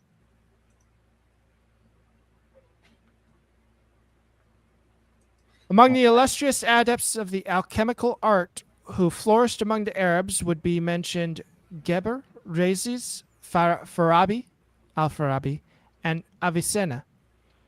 These men lived between the 8th and 11th centuries Anno Domini and belonged to what was been described as the alchemic period of Islamic culture. They contributed extensively to the foundations of Western chemical research and were respected as distinguished experimentalists. It sounded like you wanted to say something earlier, Jules. Well, now that you're reading this reminds me of, because I do believe that the archetype of the green man is tied into alchemy, especially the alchemical process, kind of having a greenish smoke or hue that it gives off while taking place. Typically in alchemy, you're going to be using plant material, if not other kinds of living material, fungus, meat, and blood, and such, as your element, as your thing for the ether and whatnot. It also has something to do with when the sun hits nature a certain way, it kind of gives off, it shines through the leaves and such, and it gives off kind of a greenish light. So the green man, and I was kind of talking about this earlier in the part 3 on the green man that we did at the end of, I think this was 2 weeks ago. We did at the end of a morning wood. So I'm going to be redoing it on a public episode to keep up on my page. So it's not just on Patreon. May tie that into tomorrow night because it's not that long. It's not even maybe 20 minutes. But the original green man, it was tied into St. George throughout the medieval ages, but it comes from, it sounds like here, one of these Arabian alchemists, Il-Qadir or Il-Qadir. I think it's Il-Qadir. Yep. If you want to look it up, it has him, and it talked about the green ox on that last chapter. I think that was in the Freemasonry one, maybe. No, that was in earlier Adepts. That was earlier in Adepts. Okay. Yeah. Can't keep up. It's very symbolic of the green horse fighting the green dragon as well. St. George being depicted, fighting this dragon,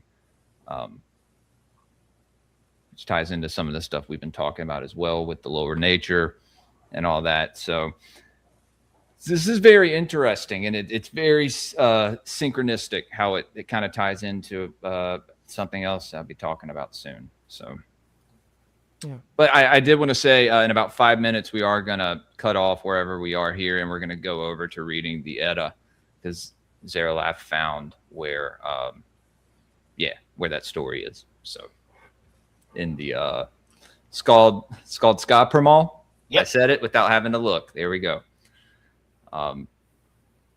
Still didn't say it with the elegance that Zarelaf would probably have done it with, but That's pretty good. Working on it. Well, thank you. Scott Thank you, yeah.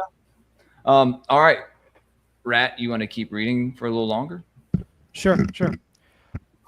Francis Barrett refers to Geber as the prince of those alchemical adepts who have appeared during the Christian era. The distinguished Belgian chemist Jean-Baptiste von Haumont speaks of this celebrated Arab as the oracle of medieval chemists, standing in the history of chemistry as Hippocrates stands in the history of medicine. Medieval bibliographers attributed nearly 500 scientific, philosophical, and hermetic tracts and treatises to Geber. He studied under several distinguished masters and probably perfected his knowledge of alchemy, mysticism, and the occult arts after his initiation into the Sufi order.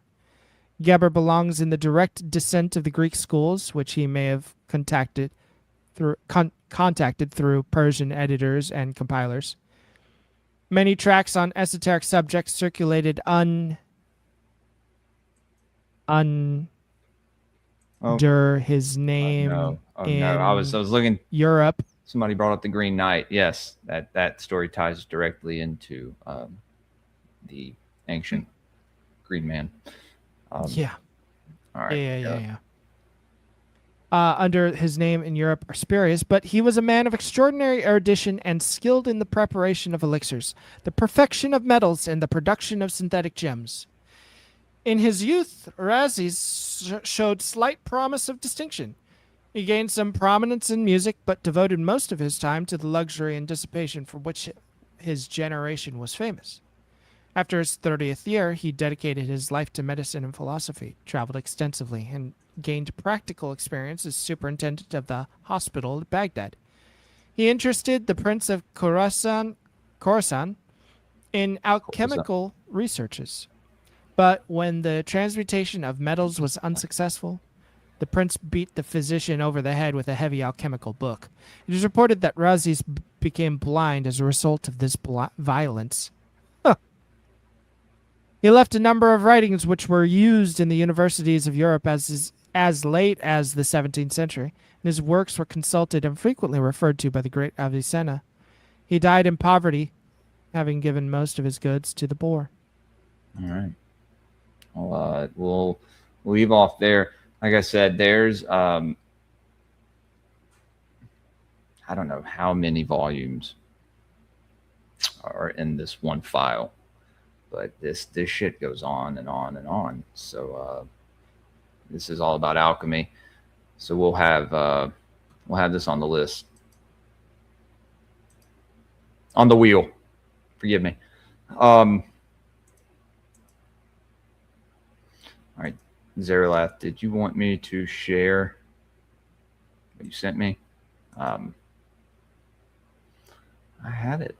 Where is it? Yeah.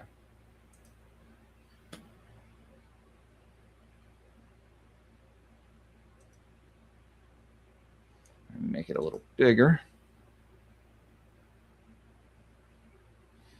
Well, here, let's find where we're going.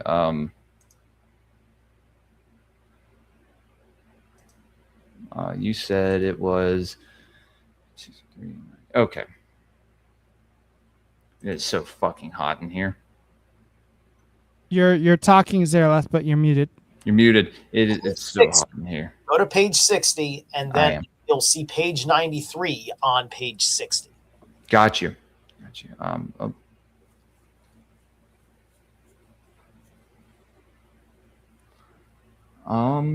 You're on page 43 right now, aren't you? It's 40.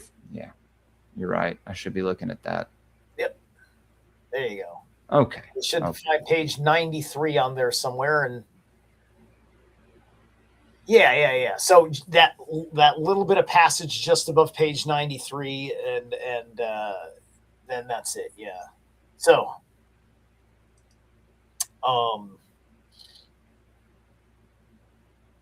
Where does it start? Do you want to read? Actually, hold on. Scroll up a little bit because we might have enough time if we're taking a half an hour. Yeah. We got enough time because this is towards the beginning of the story, I think. Yeah. Okay. Yeah. Let's go, dude. All right. Skuld Skapamol, the Posy of Skulls. A certain man named Aegir or Heliar, he dwelt on the island, which is now called Hiller's Island, and was deeply versed in black magic. He took his way to Asgard, but the Aesir had foreknowledge of his journey. He was received with good cheer, and yet many things were done by deceit, with eye illusions. And at evening, when it was time for drinking, Odin had swords brought into the hall, so bright that light radiated from them, and other illumination was not used while they sat at drinking. Then the Aesir came into their banquet, and in the high seats sat them down those 12 Aesir who were appointed to be judges. These were their names: Thor, Njordr, Freyr, Tyr, Heimdallr, Bragi, Vidar, Vali, Ular, Honer, Forsati, Loki, and in like manner the Asanjor, Frigg, Freya, Gefjon, Aidun, Gerder, Sigyn, Fula, Nana. It seemed glorious to Aegir to look about him in the hall. The wainscotings there were all hung with fair shields. There was also sitting mead, copiously quaffed. The man seated next to Aegir was Bragi, and they took part together in drinking and in converse. Bragi told Aegir of many things which had come to pass among the Aesir. He began the story at the point where 3 of the Aesir, Odin and Loki and Honer, departed from home and were wandering over mountains and wastes, and food was hard to find. And I think Honer is also Blind. Yeah, right. Yeah. Yeah, I'm pretty sure it's him. Yeah, because sometimes I think they spell it with a TH instead of the N, so it can throw you off. Yeah. But when they came down into a certain dale, they saw a herd of oxen, took one ox, and set about cooking it. Now, when they thought that it must be cooked, they broke up fire, and it was not cooked. After a while had passed, they, having scattered the fire a second time, and it was not cooked, they took counsel together, asking each other what it might mean. Then they heard a voice speaking in the oak above them, declaring he who sat there confessed he had caused the lack of virtue in the fire. They looked thither, and there sat an eagle, and it was no small one. Then the eagle said, "If ye are willing to give me my fill of the ox, then it will cook in the fire." They assented to this. Then he let himself float down from the tree and alighted by the fire, and forthwith at the very first took unto himself the 2 hams of the ox, and both shoulders. Then Loki was angered, snatched up a great pole, brandished it with all his strength, and drove it at the eagle's body. The eagle plunged violently at the blow and flew up, so the pole was fast to the eagle's back, and Loki's hands to the other end of the pole. The eagle flew at such a height that Loki's feet down below knocked against stones and rock heaps and trees, and he thought his arms be torn from his shoulders. He cried loud, entreating the eagle urgently for peace, but the eagle declared that Loki should never be loosed unless he would give him his oath to induce Idun to come out of Asgard with her apples. Loki assented, and being straightway loosed, went to his companions, nor for that time are any more things reported concerning their journey until they had come home. So this all ties into the great plot of Loki and wanting to have the power of Idun's immortality for himself. But the Aesir became straightened, and that eagle is very much because of how they implied it. That is the eagle atop Yggdrasil. I think you're right there, right above where you started. Oh, but at the appointed time, Loki lured Idun out of Asgard into a certain wood, saying that he had found such apples as would seem to her of great virtue, and prayed that she would have her apples with her and compare them with these. Then Thiazi, the giant, came there in his eagle's plumage and took Idun and flew away with her off into Thrymheimer to his abode. So Loki conspires with Thiazi to steal Idun away and into Thrymheimer, which I think is in Jotunheim. But the Aesir became straightened at the disappearance of Idun, and speedily they became hoary and old. So this is the couple pages, and then eventually they get to the whole bit with why they need Kvasir, because I think this is all before the Aesir-Vanir War. Then those Aesir took counsel together, and each asked the other what had last been known of Idun. And the last that had been seen was that she had gone out of Asgard with Loki. Thereupon Loki was seized and brought to the Thing, and was threatened with death, of tortures. When he had become well frightened, he declared that he would seek after Idun in Jotunheim, if Freya would lend him the hawk's plumage, which she possessed. When he got the hawk's plumage, he flew north into Jotunheim, came on a certain day to the home of Thiazi the giant. Thiazi had rowed out to sea, but Idun was at home alone. Loki turned her into the shape of a nut and grasped her in his claws and flew his utmost. Gotcha.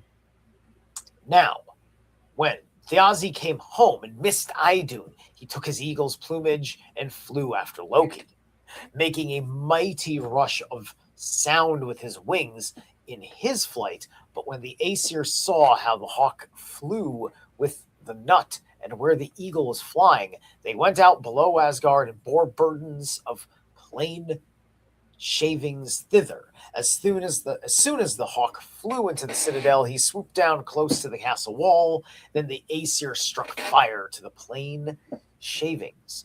But the eagle could not stop himself when he missed the hawk.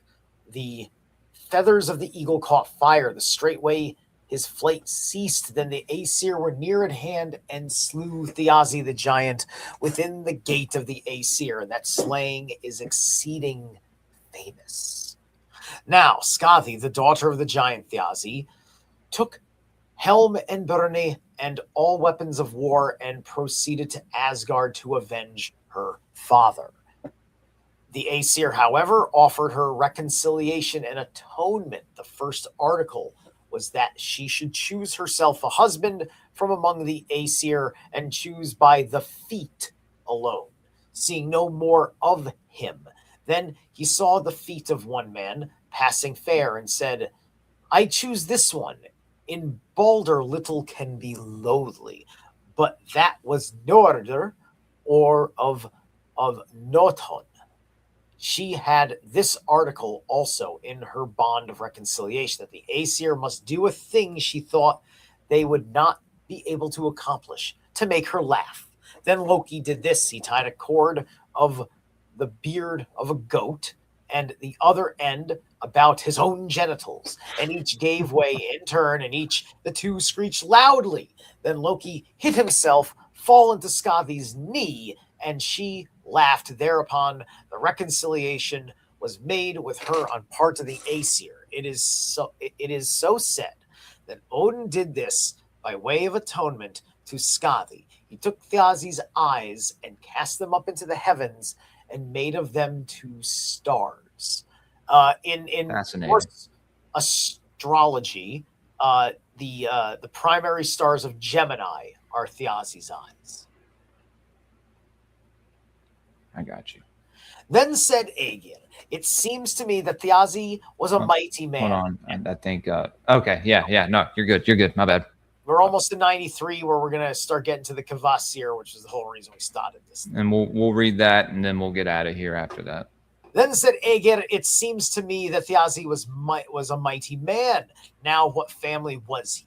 Bragi answered, his father was called Ulvaldi, and if I tell thee of him, thou wilt think these things wonders. He was a very rich in gold, but when he died and his sons came to divide the inheritance, they determined upon this measure for the gold which they divided.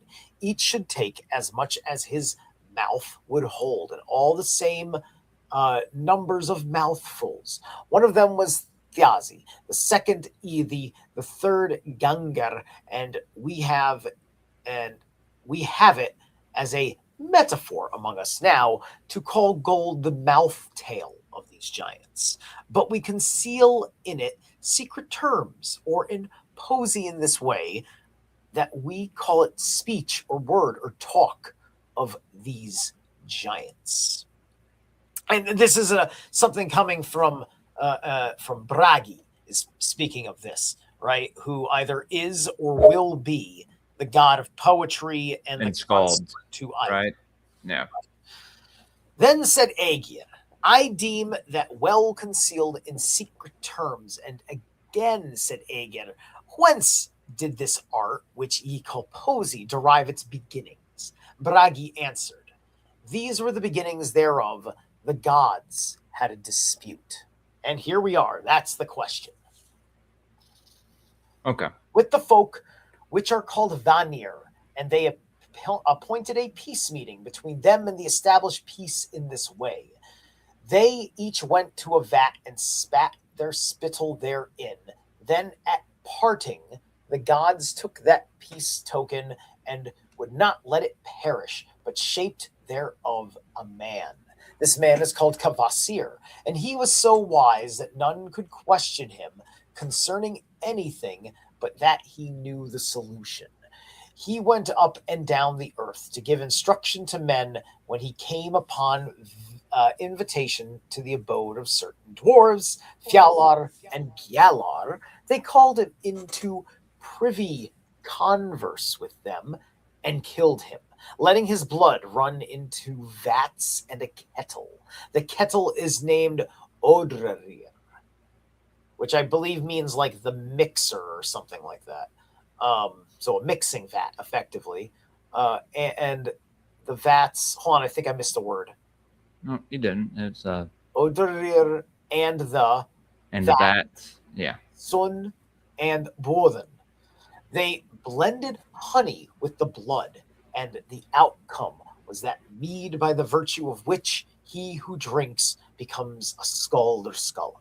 The dwarves reported to the Aesir that Kvasir had choked on his own shrewdness, since there was none so wise there as to be able to question his wisdom. Right? And so they would kill him, and the shouter and the whisperer, one goes on a whole campaign saying it happened this way, and then the other guy says it happened that way.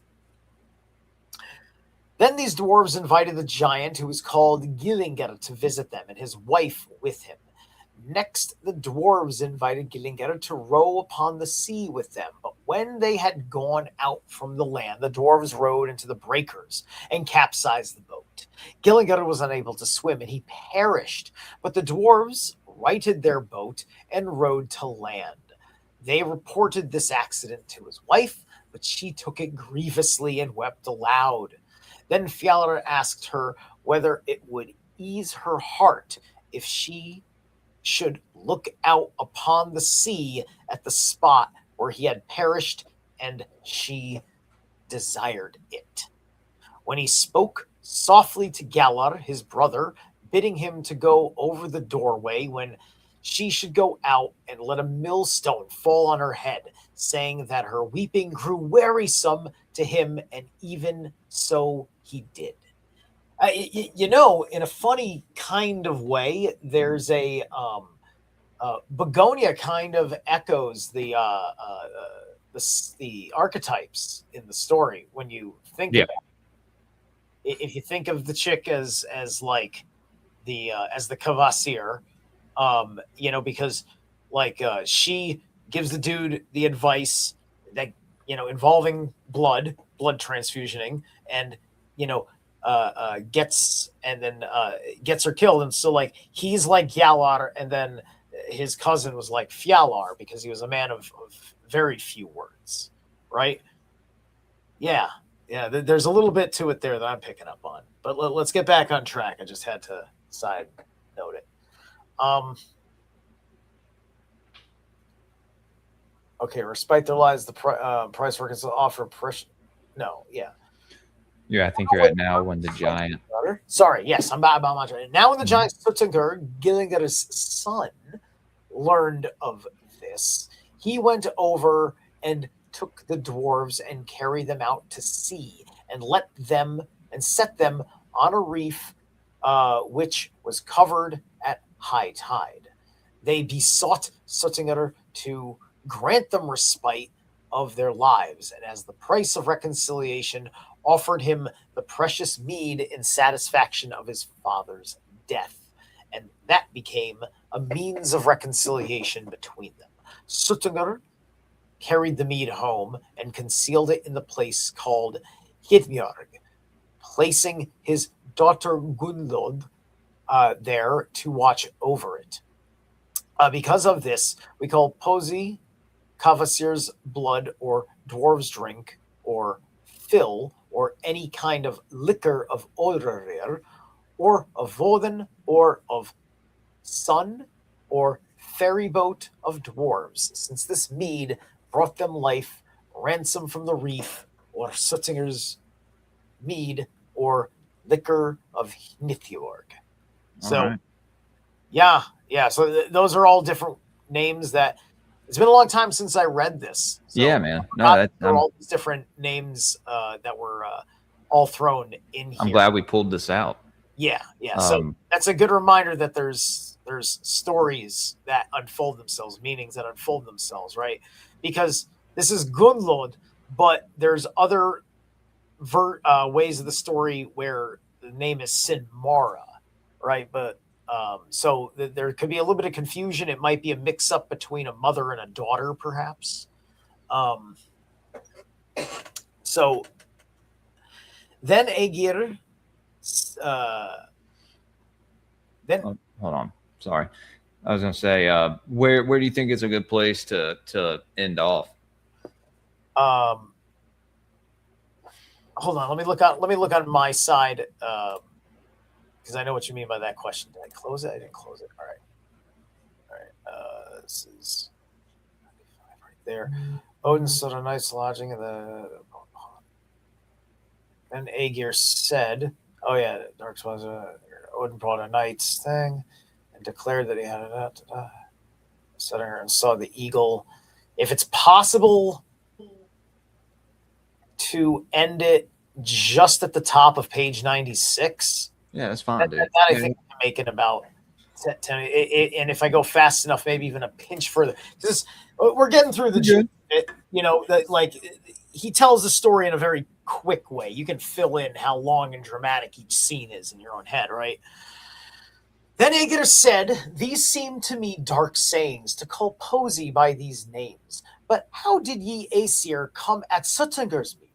Bragi answered, "That tale runs thus. Odin departed from home and came to a certain place where 9 thralls were mowing hay. He asked if they desired him to whet their scythes, and they assented. Then he took a hone from his belt and whetted the scythes. It seemed to them that the scythes cut better by far, and they asked what the hone that the hone be sold them. But he put such a value on it that whoso desired to buy must give a considerable price. Nonetheless, all said that they would agree and prayed him to sell it to them. He cast the hone up in the air, but since all wished to lay their hands on it, they became so intermingled with one another that each struck with his scythe against the other's neck. So, so this is Odin trying to, give this inspiration all to these guys here, these 9 men. They all get themselves killed going after it, because there's a little bit of that sense of like the lust for power is in there. For knowledge, it seems, right? Yeah, there's a little bit of that implied because of what comes with it, because a part of Odin's essence is in the mead because it was in the Kvasir. Odin sought a night's lodging with a giant who was called Bogi, Sotinger's brother. Bogi bewailed his husbandry, saying that his 9 thralls had killed one another, and declared that he had no hope of workmen. Odin called himself Bolverkr in Baugi's presence. He offered to undertake 9 men's work for Bogi and demanded for his wages 1 drink of Suttinger's mead. Bogi declared that he had no control whatever over the mead and said that Suttinger was determined to have it to himself, but promised to go with Bolverkr and try if they might get the mead. During the summer, Bolverkr accomplished 9 men's work for Bogi. But when winter came, he asked Bogi for his hire. Then they set out for Suttinger's. Bogi told Suttinger, his brother, of his bargain with Bolverkr. Suttinger's flatly refused them a single drop of the mead. Then Bolverkr made suggestion to Bogi that they try certain wiles, if perchance they might find means to get at the mead, and Bogi agreed readily. Thereupon Bolverkr drew out the auger called Rati. Hey, Rat. Yeah. Oh, Rati. saying that Bogi must bore the rock. If the auger cut, he did so. At last, Bogi said that the rock was bored through, but Bolverkr blew into the auger hole and the chips flew up at him. But then he discovered that Bogi would have deceived him, and he bade him bore through the rock. Bogi bored anew, and when Bolverkr blew a second time, then the chips were blown in by the blast. Then Bolverkr turned himself into a serpent and crawled into the auger hole. But Bogi thrust at him from behind with the auger and missed him. Bolverkr proceeded to the place where Gunnlod was and lay with her 3 nights, and then she gave him leave to drink 3 draughts of the mead. So he had to do it by having 3 nights. Who knows if this was a desirable mate, but he had to go through 3 nights of loving just to get a sip of the mead, right? Yeah. Right. So there's basically a case being made that like he's a bit of, he's hoarding on it, right? It's like, how we don't like price gougers over here that artificially inflate the price of gasoline, right? It's kind of like artificially inflating the price of gasoline, and that's what he's doing, right? So then he turned himself. Hold on, did I skip a sentence? I feel like I did. In the first draught, he drank every drop of odors, and in the second, he emptied Boden, and in the third, Son, and then he had all the mead. Then he turned himself into the shape of an eagle and flew as furiously as he could. But when Suttinger saw the eagle's flight, he too assumed the fashion of an eagle and flew after him. And when the Aesir saw Odin fly, straightway they set out their vats in the court. And when Odin came into Asgard, he spat up the mead into the vats. Nevertheless, he came so near to being caught by Suttinger that he sent some mead backwards, and no heed was taken on this. Whosoever would might have that, and we call the poetaster's part. But Odin gave the mead of Suttinger to the Aesir and to those men who possess the ability to compose. Therefore, we call Posey Odin's body and find his drinking gift and the drink of the Aesir. This also gets into things that they stole for communion with the blood of Jesus, right? Yeah, I've actually been watching that one thing you told me to watch by Thomas Sheridan. Yeah, who stole the Allfather? Yeah, I started watching it, and I got busy during the day. But yeah, I actually want to watch that on stream as well, and I really want to get Thomas on to talk about it. I'm real bad with emails though, so. Okay. I will. I'll shoot him a message on Telegram. Cool. Thanks, Z. All right. Well, yeah, no, we can. Yeah, dude.